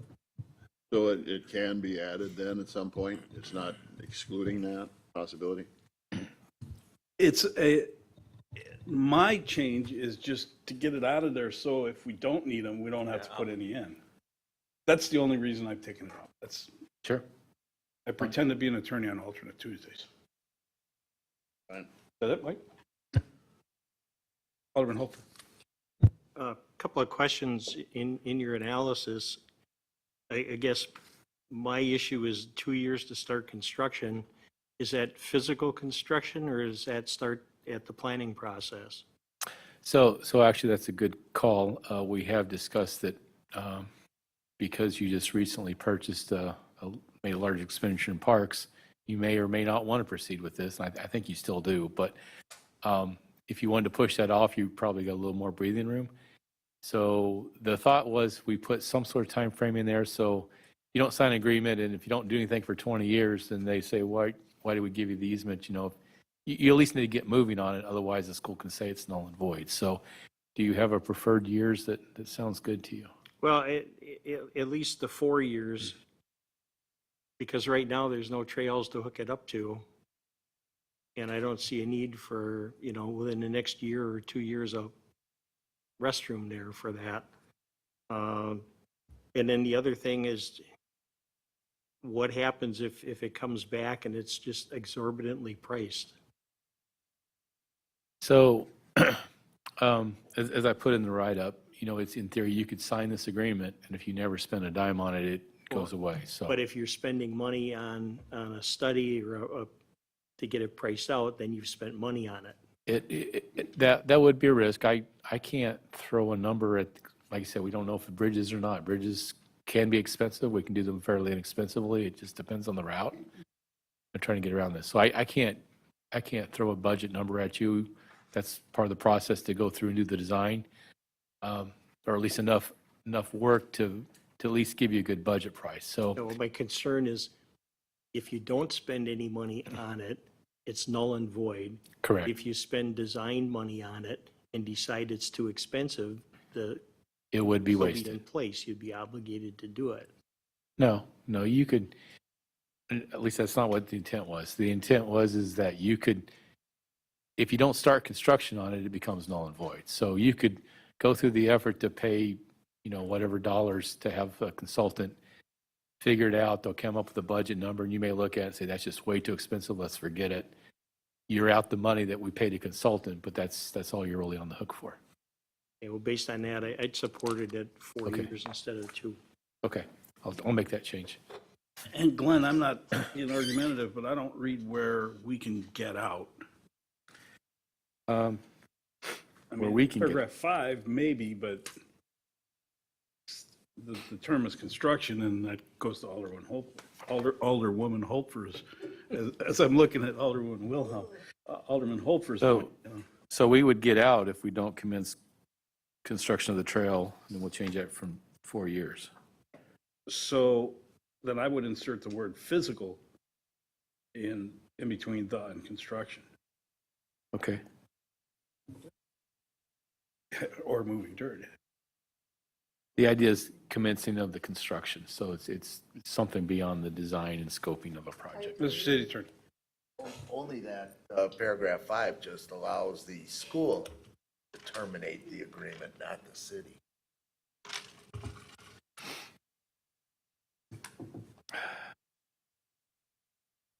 Okay. That's why he gets big bucks. Alderman Wilhelm. I wouldn't accept this the way that it is in any sense, but I would not. One thing I notice, I'm going to guess that this is the motion. It says that the council directed staff to enter negotiations with Franklin Schools for construction, maintenance, and ownership of a trail and trailhead. I didn't hear anything in that motion that said a bathroom.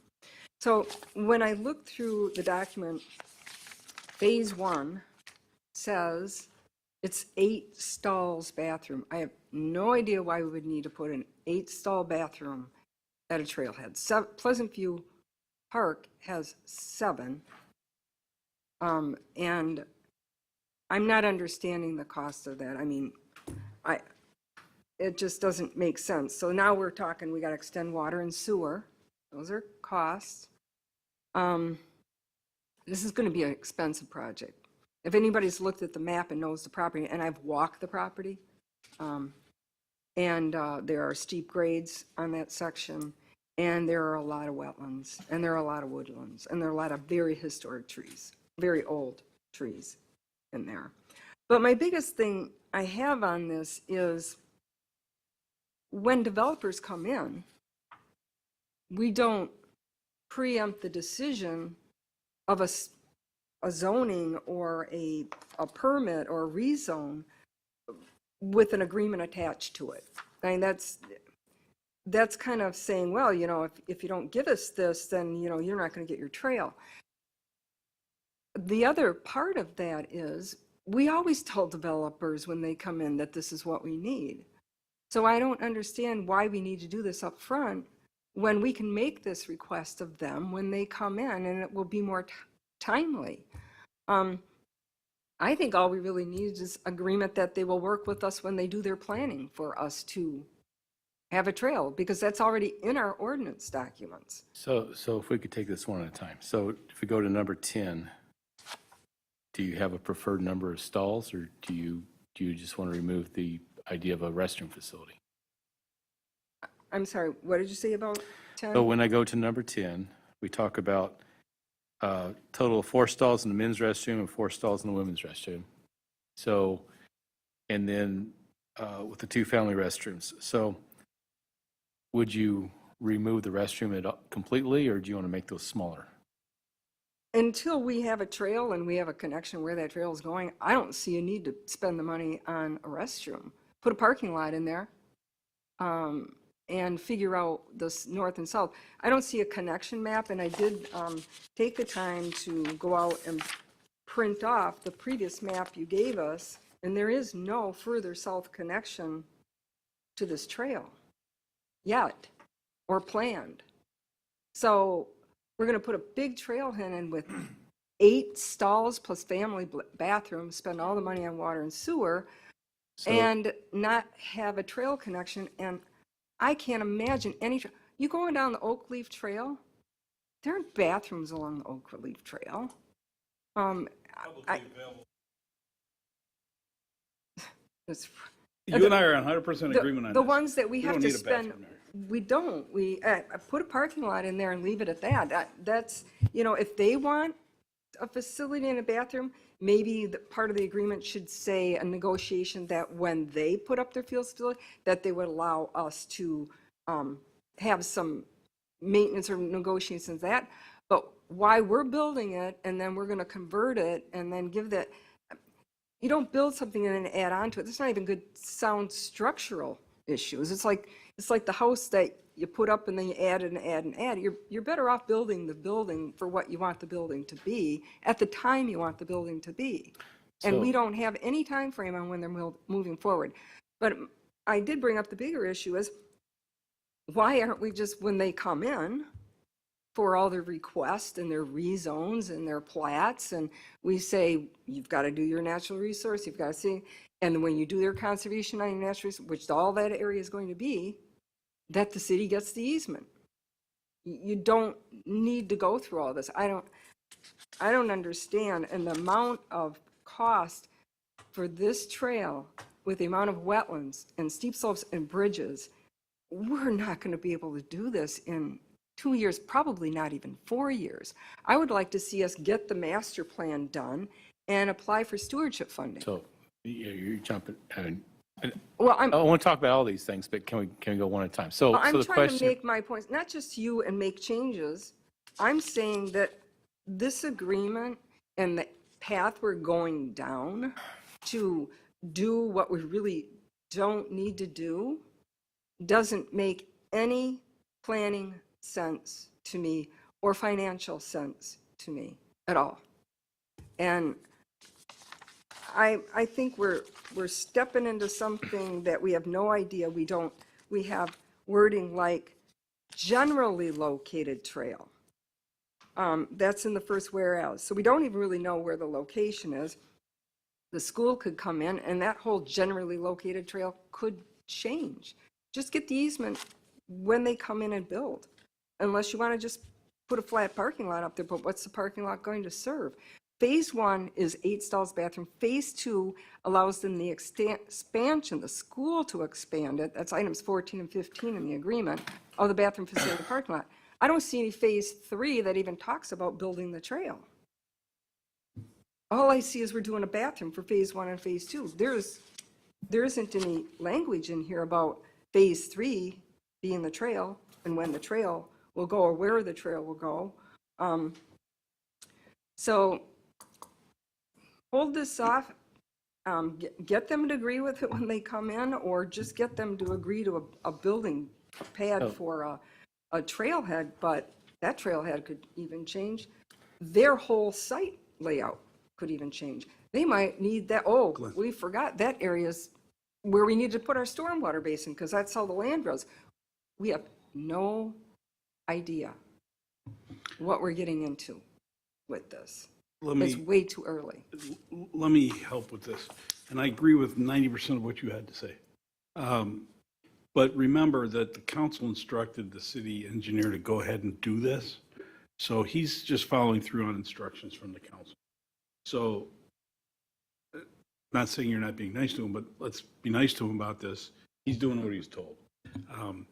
And these aren't, my comments are actually in general on the whole project. They're not directed at him, and it's directed on the whole, just the write-up.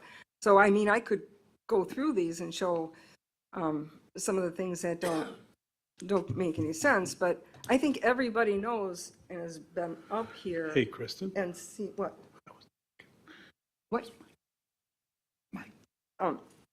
Okay, I didn't know I was finished. You're pulling a Haley. I didn't know I was finished, so. You're pulling a Haley.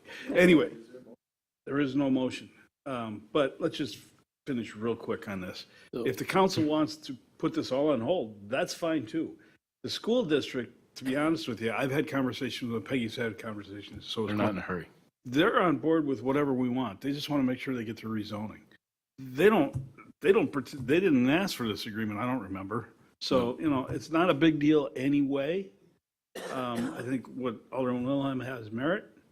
You can see I've had some concerns about the agreement, not the nature of the agreement, because I think Glenn did a good job. The city engineer is not an attorney. So it's just up to the council to tell Glenn what you want to do. If you want to put the whole thing on hold, I'm fine with that, because I think. You want to put a time? Wait, I didn't even hear you. He said move the table. to it. 6 months. Is that your second? And in the meantime, the mayor's going to do what he's going to do, but understand, I'm going to talk to the school district just to make sure they don't get irritated at us doing this. So the motion's table 6 months. Any discussion of that motion? Alderman Wilhelm? In that discussion with the school district, I don't know how you bring that up, but they should understand that there are natural resources conservation easements because they did that before. And so that's how I think we should approach this. Well, they're all I'll tell you that they're well aware of all of that. So. Right, and that's what I'm saying. And that's the land they can't do anything with anyway, and that would make sense. I'll tell you the way I'm going to bring it up with Superintendent Benning. Hey, Superintendent, this agreement was great, and thanks for negotiating, but we're going to hold off until we got some money for a trail, and we'll work together with you on designing it and making it right. I love that. And that's all because they want the trail too. There's a benefit to them, but at the end of the day, they're not building for several years anyway. So it's, none of this has to happen today. So there's a motion to table, Alderman Eichman. And just more clarification on why 10 restroom facilities are needed. That just seems a little extreme to me. I mean, 4 women's, 4 men's, and 2 family on a trail? If it was phase 2 with the school district doing it, because they intend on having sports fields there, and this would serve the sports fields as well. That's why they're talking about adding. And they actually want a lot more than that. So. Okay, Yeah. that explains a little bit more. But that goes back to Alderman Wilhelm's. We don't need them, so why would we build them? Which is the next agenda item too, so. Okay, thank you. Alderman Hofer. We have any indication of when they plan to come in and ask for zoning? Soon. It's probably going to be on the next agenda. It's probably going to be on the October 20th agenda. So we could have that conversation at that time. Oh, I'll call her tomorrow. Okay, anybody else? On the motion to table for 6 months, all those in favor? Aye. Any opposed? Motion carries. G10, oh, wait, G9, sorry. I'm just anticipating moving along, but that's, Glenn, status on 116th Street Trailhead. Comment was made in the last meeting about 116th Street Trailhead, and I have the actual motion right there about the donation of property. Didn't make it to the motion, but I think the question was actually stated in the meeting, as staff continued on with this project. So short answer to that question is no, we haven't proceeded anymore. Been a lot of questions about what could we fit, what could we not fit. These are the two concept sketches that were prepared by Grafe several months ago that kind of show how things would fit. One's 4 spaces, another option has 9 spaces, and they do have a little small restroom facility there.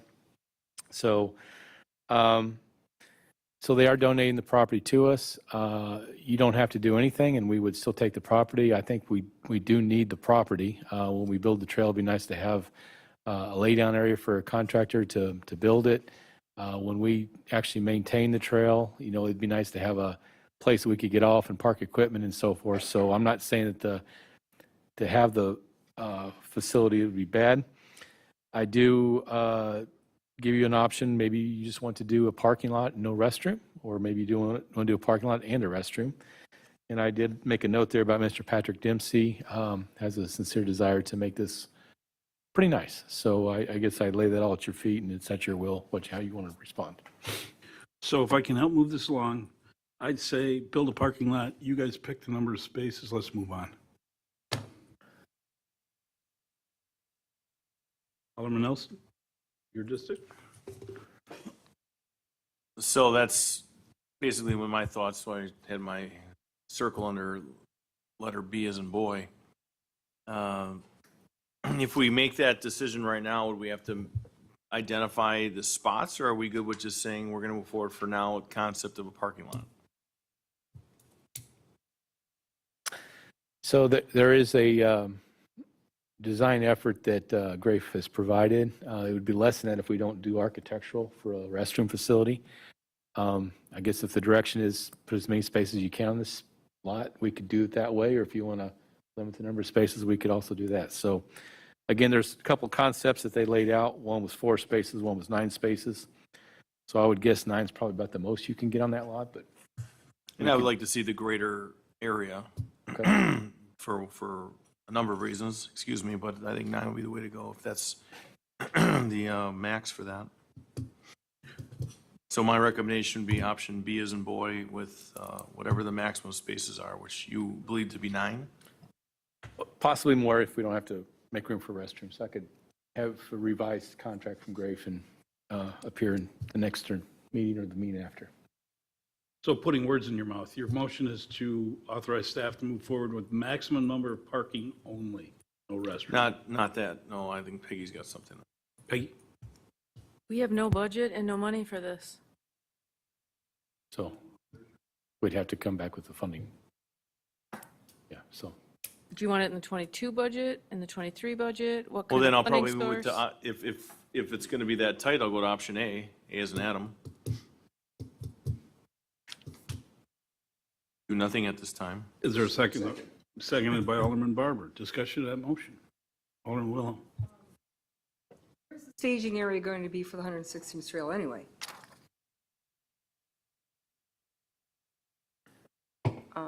I was just wondering, because if they have to try to stage it, might even get the gravel base down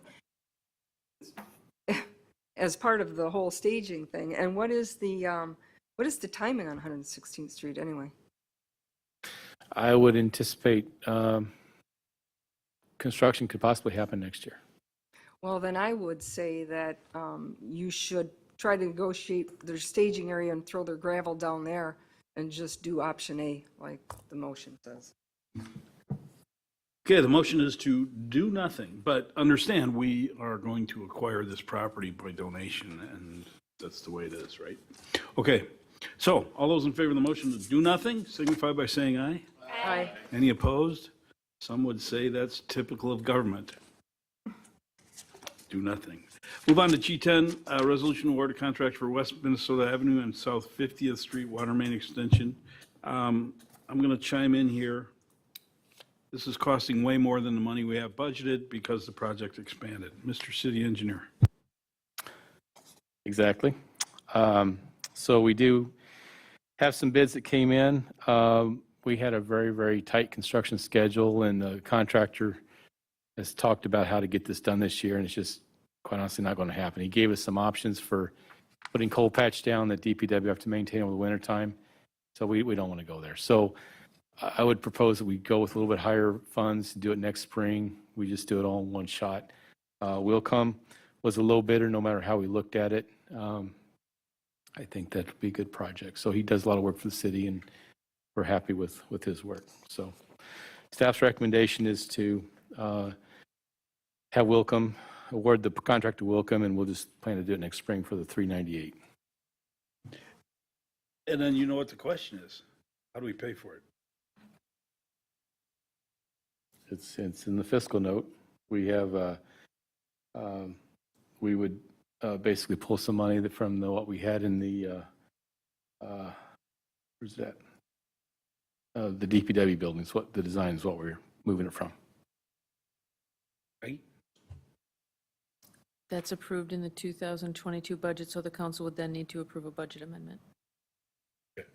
Alderman Wilhelm was first, and then Alderman Nelson.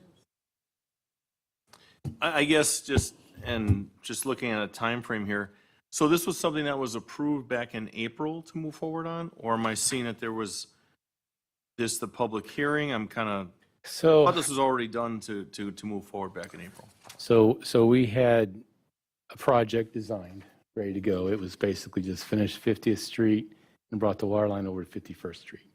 We expanded the project to take the water main all the way to 49th Street. That took some time to contract signed, get the survey done, get the engineering.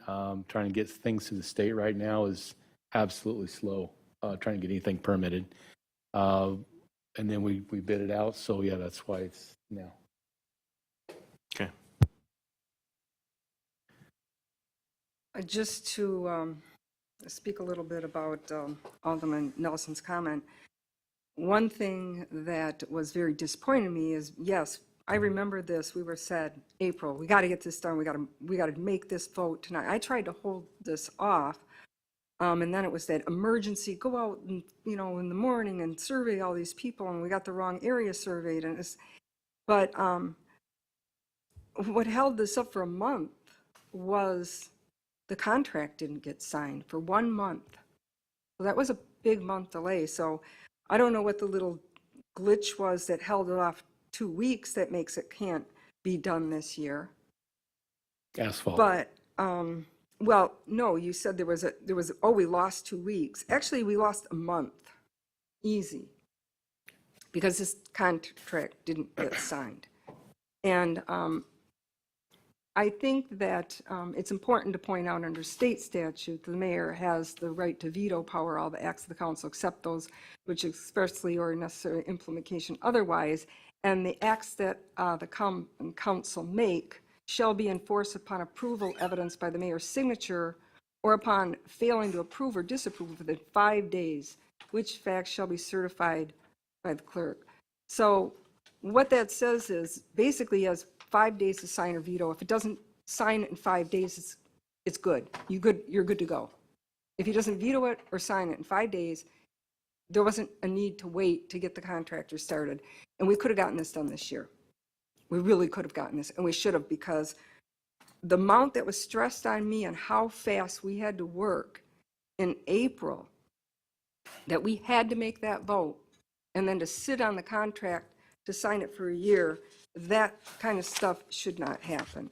Also, I'd like to point out that the motion that's listed here on March 1st is not the exact motion that was made. So I would like that when you talk about a motion, like you did in the previous ones, because I did check motion per motion, that the motions, if you're going to use them, are exact word for word. Because the difference in this one is this whole 49th Street issue.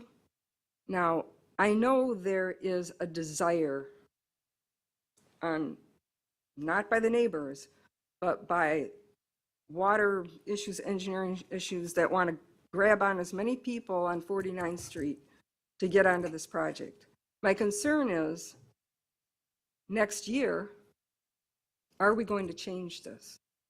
Because this was, the plans for this were provided to the council November 16th of 2021. They were designed by XL Engineering. I have a copy of them in my email. So all this extra, oh, it changed, we had to do all this, oh, it was delayed for design. I don't know how much it could have changed. It was a little pipe in the ground to go a couple more houses, like 2 more houses is all we did to change that November 2001 design. And now we're spending another year to get this project done. So I'll make the motion on this, but I'm going to make a change to it. I'm going to make the motion to adopt the resolution to award the contract to, for the West Minnesota Avenue and 50th Street water main extension to Wilcom Excavating and Grading, Inc. in the amount of $398,897.75. And direct staff to return with a budget amendment, and that the project will not get expanded, and that the whereas, 5th one down, is reworded to say, whereas due to time constraints, the city would prefer to construct the project in the spring of 2023. Because I'm not sure who the city is, but the alderman of the district actually does not prefer to do it in 2023. So I'm adding in the words due to time constraints. 2023.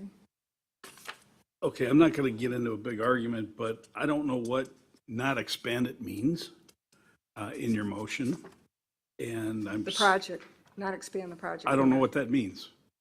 The Well, project's the project.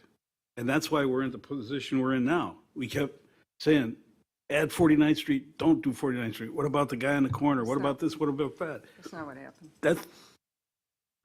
I was at the same meetings you were. But at any rate, I'm not getting into a back and forth in an argument about this. I need to know what the word, There's a motion on the floor. Do we have a second? Is your, and you're not running this meeting, I'm running this meeting. there's motion on the floor. So that's procedure. This is under discussion of the motion. We need to know what the words not expand mean in your motion. Point of procedure. Simple question. Typically, you don't allow anybody to speak on the motion until you get the second. I've been caught on that a couple times where you say, no, let's. Is get there a second to the motion? Okay. Okay, I'll tell you the same I tell Alderman Nelson. You don't need to second every motion. Anyway, so what is the meaning of the word? What's that for? What is the meaning of the words? Stand for that? Why would Sherry stand for it? I said it to Ed. What is the meaning of not expanding the project? Guys, pay attention. This project has been screwed up from the word go. And it's because side conversations and changes to this and Point of order. inferred Did you ask motions. me a question? Was that a And you question? haven't answered it yet, And I haven't been being given one. interrupted by your colleagues. We haven't been What given is the definition of the word expanded? As I explained earlier, that the motion that's listed here is not the motion that was made by the council. And because the motion I specifically made it very clear what the ending point to 49th would be. This motion does not make that clear on this action sheet. Therefore, in the future, someone could say, oh, well, you know, we were going to go north on 49th and we were going to go south on 49th. So what my meaning is, there is not anyone beyond the intersection of 49th Street that was interested in expanding the project. So my motion means that it will stop where we originally said we were going to design it to the intersection and not go and add on to it next spring. So your motion really is instead of the word not expand, or the words not expand, shall not proceed past the intersection of 49th Street. Which was clear in the original motion. But it That's wasn't not clear in this motion. That's my suggestion, change to the motion. here. I'd like to hear from the city engineer before I do that. Mr. City Engineer. So, I mean, I cut and paste this, what I thought was from the approved minutes, but I do recall the conversation. It needs to go 50 feet north. Otherwise, the property on the the northwest corner will have if you don't extend it north, the property on the northwest corner will have a much higher assessment, because I won't be able to say that we're getting them on both sides. I want to make sure you heard me say not be on the intersection. So, No, so you can do the circular intersection, whatever you need to catch the homes that we're okay with it at that intersection. But if you don't extend it north, then I can't say that we're getting them on both sides. How far north do you have to go?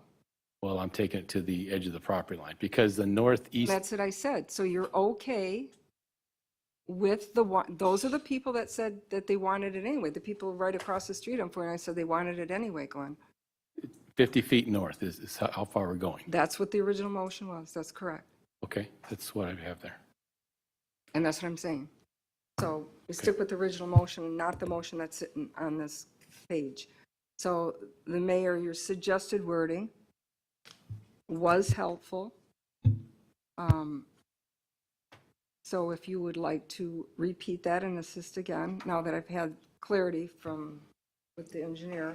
So, but Alderwoman, understand, the city engineer and you are in violent agreement. You are both saying exactly the same thing. His motion here accomplishes exactly what you've said. So really, the motion, very simply, is as is printed on the page, and it accomplishes exactly what you said. It accomplished exactly what I said, except I fully expect someone's going to come in and bring in a change next spring, and that's why I didn't. A contract is a contract. Yeah. And add on to it. You can always add on to a contract. I've seen it. Aren't you tying the hands So- of the council? My motion, could you read back the motion, please, Clark?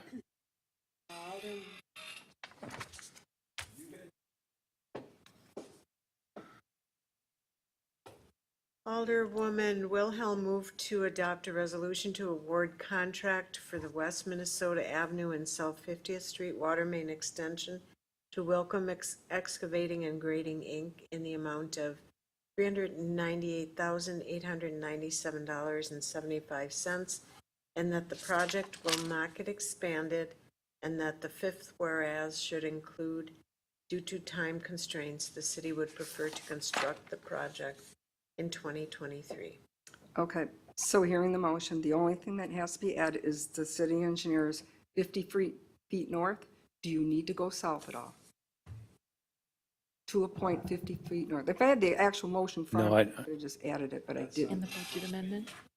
It's not, that is not the motion that was made. Oh. So-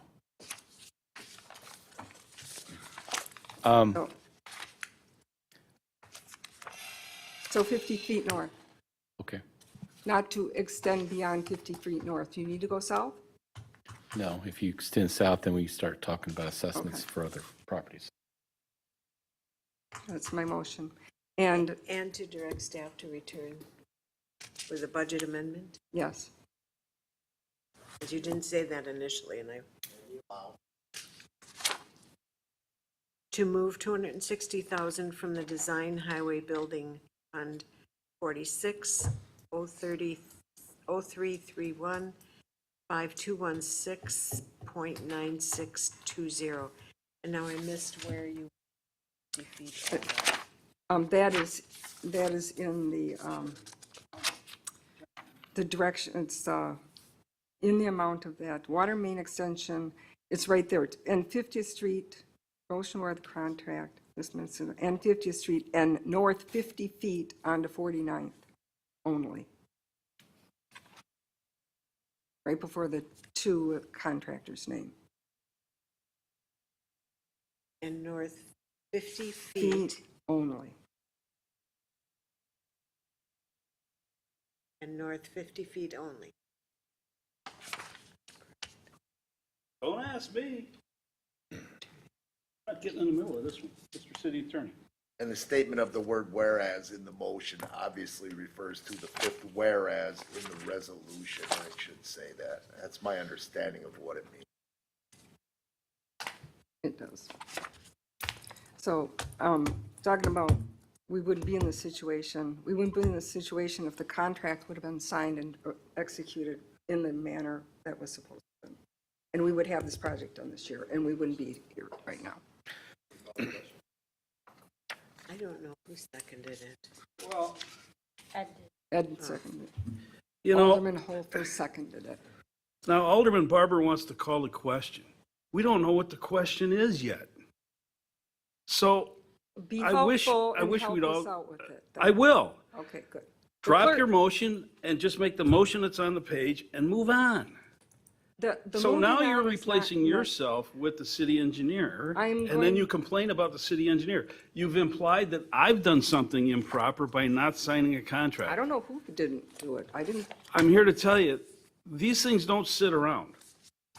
So maybe the contract, I don't know, maybe the Mayor, contract wasn't we signed. have a motion, we have a second, you're adding all this All up. right, I'm looking okay. for the section where I'm supposed to say that I'm offended by what you're doing, but I haven't found the exact wording. So Well, can we just I move gotta on? tell you, I'm offended because you've insulted the city engineer and you've implied that I have not done my job. Madam Clerk, Read into it what you want. please read, It's for a the benefit of the contract. common council, read the motion back, please. Alderwoman Wilhelm moved to adopt a resolution to award the contract for the West Minnesota Avenue and South 50th Street water main extension north 50 feet only. On Oh, 40 and on 49th. See what I mean? I believe she meant on very- 49th Street, Necessary. 50 Okay. feet only. You're supposed to be assisting, what not plan? making I Don't take no editorial. I believe she meant on 49th Street, 50 feet north of the intersection only. Yes.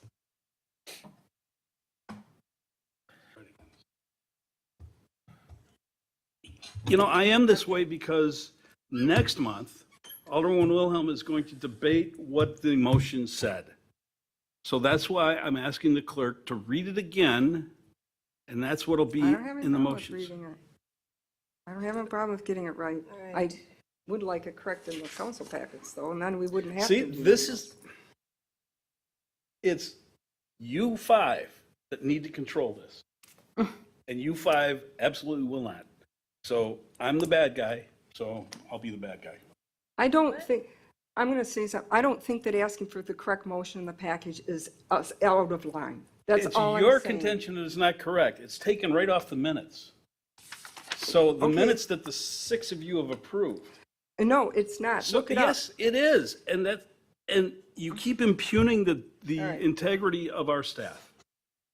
And it's not right. And I'm not going to stand for it. The council can stand for it, which they are by their silence. Well- I'm not standing for it.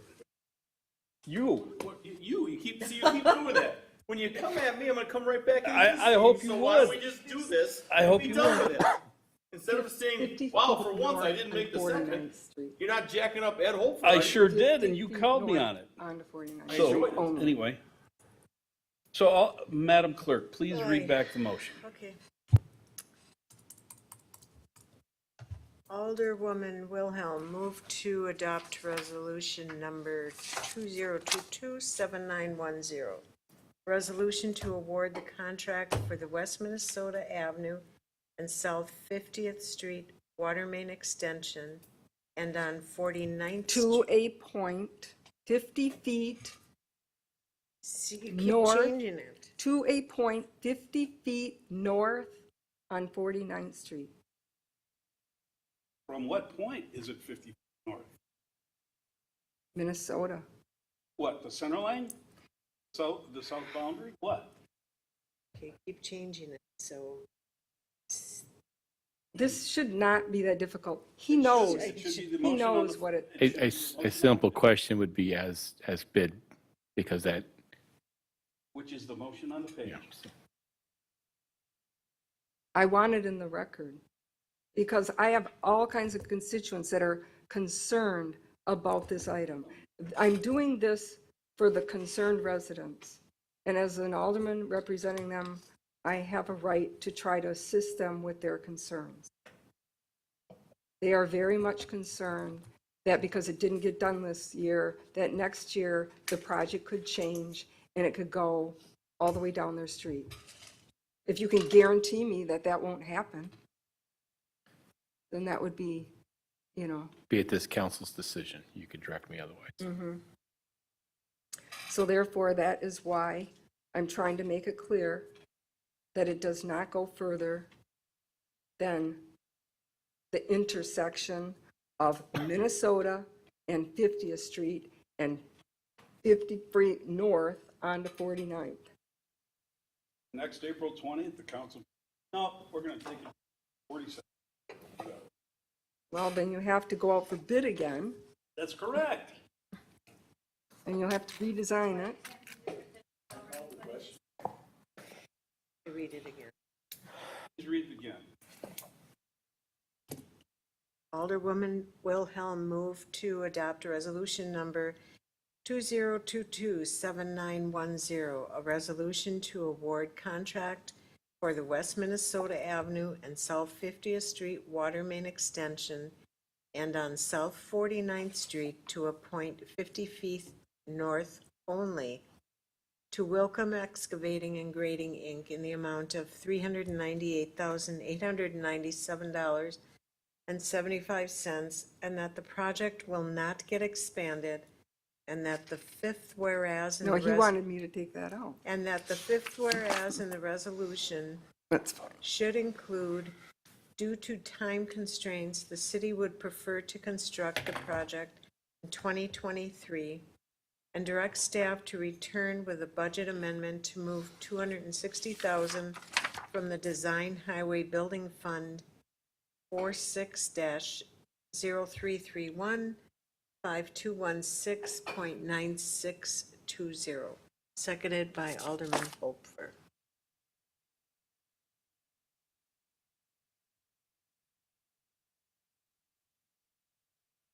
Another question needs to be asked, but I'm not going to. Okay, you guys, let's do a roll call so we can't confuse that. Alderman Nelson. Aye. Alderman Barber. Aye. Alderwoman Hanneman. Aye. Alderwoman Wilhelm. Aye. Alderwoman Eichman. Aye. Alderman Hopfer. Aye. Motion carries 6 ayes, no noes, no absent, no abstentions. The question I have for the city attorney is this alter to bid. No, it's explaining what it currently is. How do you know it is? Because the city engineer said, here's what it is, that's what was bid. In the motion that he had printed down here. Right. Okay. But this further adds further description to what was in the bid, correct? Yes. All right. We did G11. G12, a resolution to authorize We Energies to remove standard and non-standard streetlights on South Lovers Lane Road.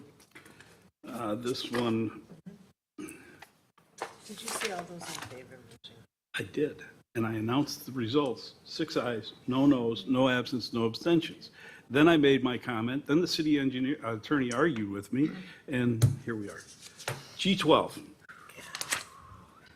Recommendation to remove standard and non-standard streetlights on South Lovers Lane for $4,881.08 on a state project that we're now paying for. All those in favor of spending our money for a state project signify by saying aye. Aye. Any opposed? Motion carries. Yeah, that's the standard line. We don't have a choice. Mayor. Yes, ma'am. Alderwoman Eichman. For clarification, then may I ask, how do we not have a choice for a little under $5,000? How do we not have a choice, an option to not It's our pay money. this? It's, so tell them no? Why not? When have we ever told the DOT no? First time for everything. It seems For like over a smart, $5,000? it seems like a smart mouth answer, but they do this all the time. I Here's your understand it bill, gets pay it. frustrating, but You know, I mean, it doesn't seem that we have an option. Am I wrong? Anyone else? You always have an option. You always have an option. It's like with our right of way, when we do a project, we can make them move things that they have to move, so. They never pay for it. There are, People that have to pay for everything is us. no, Example, 76th Street Bridge Project. Streetlights on 76th Street Bridge Project. We don't want it, we didn't need it, we didn't ask for it, I think this is off but the agenda. I think you should put up with it just like we put up with it. This is not off the agenda. The question is, can we get away with not paying it? Let them call me. Let them call me.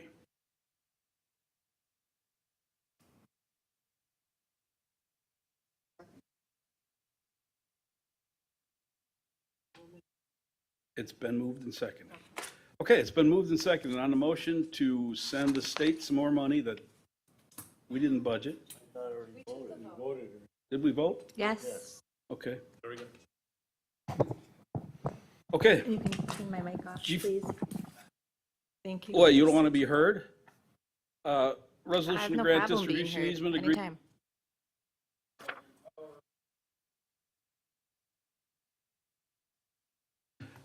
On G14, authorize an easement to Wisconsin Electric Power to provide power to our G13. G13, because I have my finger on G14. G13, authorize an easement to Wisconsin Electric. Second. Discussion? All those in favor signify by saying aye. Aye. Hold on. I didn't ask for no's yet. Alderman Wilhelm. I know we're doing this lift station, but what happened to the gravity sewer that we were supposed to get here? And speaking of things we have to pay for, So- that was a really expensive project, so, So that's because we did not do the gravity sewers, because it came in very, very expensive. because we didn't want. The Waukesha contractor who won the award was going to charge us like $13 million, and I could be off a few bucks here and there, but we had budgeted a maximum of $4 million to pay for that sewer, so we decided to back up and not do the gravity sewer. We decided to invest in a substantive and permanent lift station. It's much cheaper. I guess I thought the deal was that if they brought the water through Franklin, we would make them. So we were, and they had, it was actually a sweetheart deal, but with their contractors, for whatever reason, threw a very high price at our project. So we said, no, thank you. And if it makes you feel better, I think Waukesha, I want to say, had to pay $3 million to pull that out of their contract. I'm just saying, we just argued over 5,000, and this is like, what? Yeah, so we had budgeted $4 million, and they had $15 million, or $13 million, so. Thanks for the explanation, appreciate it. G14, a resolution. Did we vote?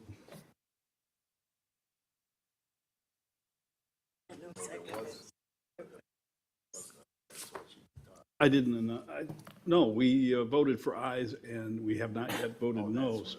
So any opposed? Hearing none, motion carries 6 ayes, no noes, no absent, no abstentions. I believe we now move on to G14, which is a resolution to approve a third amendment to a site location agreement for an antenna on the Motion to adopt. water tower. Discussion? All those in favor signify by saying aye. Aye. Any opposed? Motion carries. G15 is a change order for number 1 for parking lot maintenance LLC for the hardscape renovations in the amount of $840. Motion to move. So that's, Eichmann made the motion and Alderman Holford made the second. Sorry, Mike, you're a little late on that one. All those in favor, you would just want to get your name in the minutes, right? I'm not sure. All those in favor signify by saying aye. Aye. Any opposed? Motion carries. G6, here's one for you, G16. An ordinance to amend 2021-2486, an ordinance to adopting the 2022 annual budget for capital improvement, increase the appropriation by $377,651.26 for the Southwest Park purchase, and appropriated additional impact fees of $47,654.45 LWMMI funds in the amount of $24,368, and TID 3 remainder funds in the amount of $305,628.81, which pays for that. I think Alderman Nelson should be able to make this motion. It's his district. I think if Alderman Nelson says he moves, then he moves. If Barber beats him, then Barber beats him. Alderwoman Or Alderman Hanneman. Hanneman already beat everybody Yeah, and she said did. move to approve. Is I there do a have a second? question. Are you going to second? I'll second it. Alderman Nelson. Discussion. What is LWMMI? League of Wisconsin Municipal Mutual Insurance Company. This was a check that they sent us because they want to, I won't say that. Yeah, they just decided to give some money to cities to do something in parks. And Okay. we received it, but we hadn't spent it. This was a good opportunity to use that. Thank you for the clarification. I did second it. Great, thank you. Any other discussion? All those in favor signify by saying, I think it's a. I'm sorry, budget Roll amendment. call. Madam Clerk. Alderman Nelson. Aye. Alderman Barber. Aye. Alderwoman Hanneman. Aye. Alderwoman Wilhelm. Aye. Alderwoman Eichman. Aye. Alderman Hopfer. Aye. Motion carries, 6 ayes, no noes, no absent, no abstentions. That was, by the way, free money. Okay. So, well, we paid it. They just paid us back, that's all. Licenses, Alderman Eichman. Licenses this evening. I'm just going to go individually. Each one, Hannah Wallace was approved. Katie Johnson is holding pending legal opinion. Colleen Lesser is approved. James Morgan is approved. Eric Zoromiskis is hold for legal opinion. And the fireworks display process is also hold for a legal opinion. And the health department review, our final, or our decision on that is also, to my understanding, we are holding for review. Is that correct? Well, I think that was an update. Okay, and pending an update. There's really no action that there. Okay, yeah. No, no action on the health department pending an update. I have a question. Alderwoman Wilhelm, and then I do too. Push your I button, think that- push your button, Christie. Fireworks display is just going to carry over the process. And then the health department was just, no action update will be forthcoming. And then the last one is also going to be continued. Okay, thank you. So, yeah, because we didn't really Yeah, come we right didn't that down, so clarify, it I'm wasn't sorry. your fault. I can Alderwoman, totally see it. this is on the license committee. I have a question on number 4. I sat through some of that discussion. I have a concern. Our staff is great at offering advice, counsel, and flexibility on inspections. We got to be careful not to have them become consultants for the applicants. And I think we're on a hairy line there.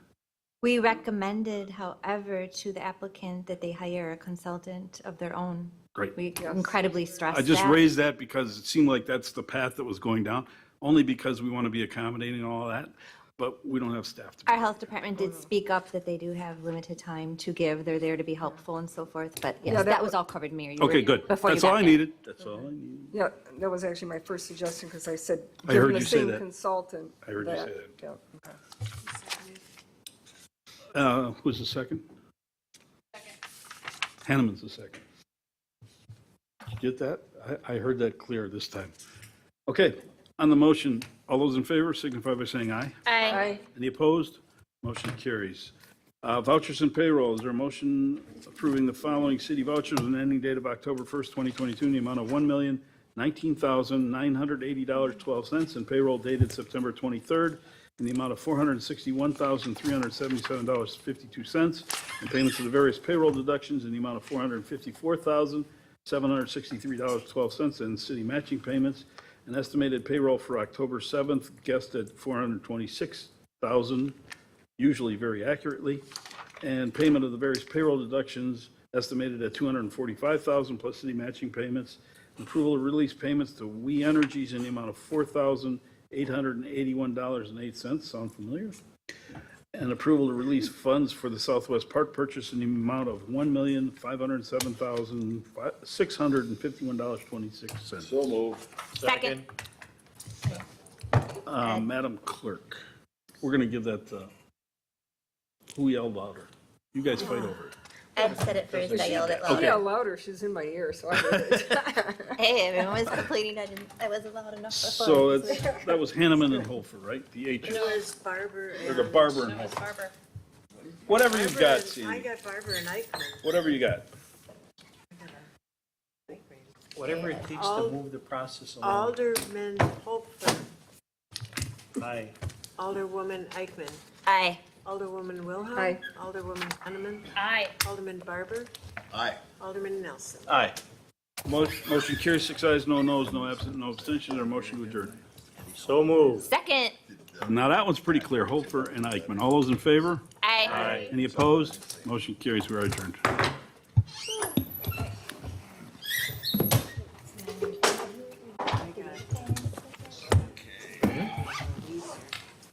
Oh, Glenn.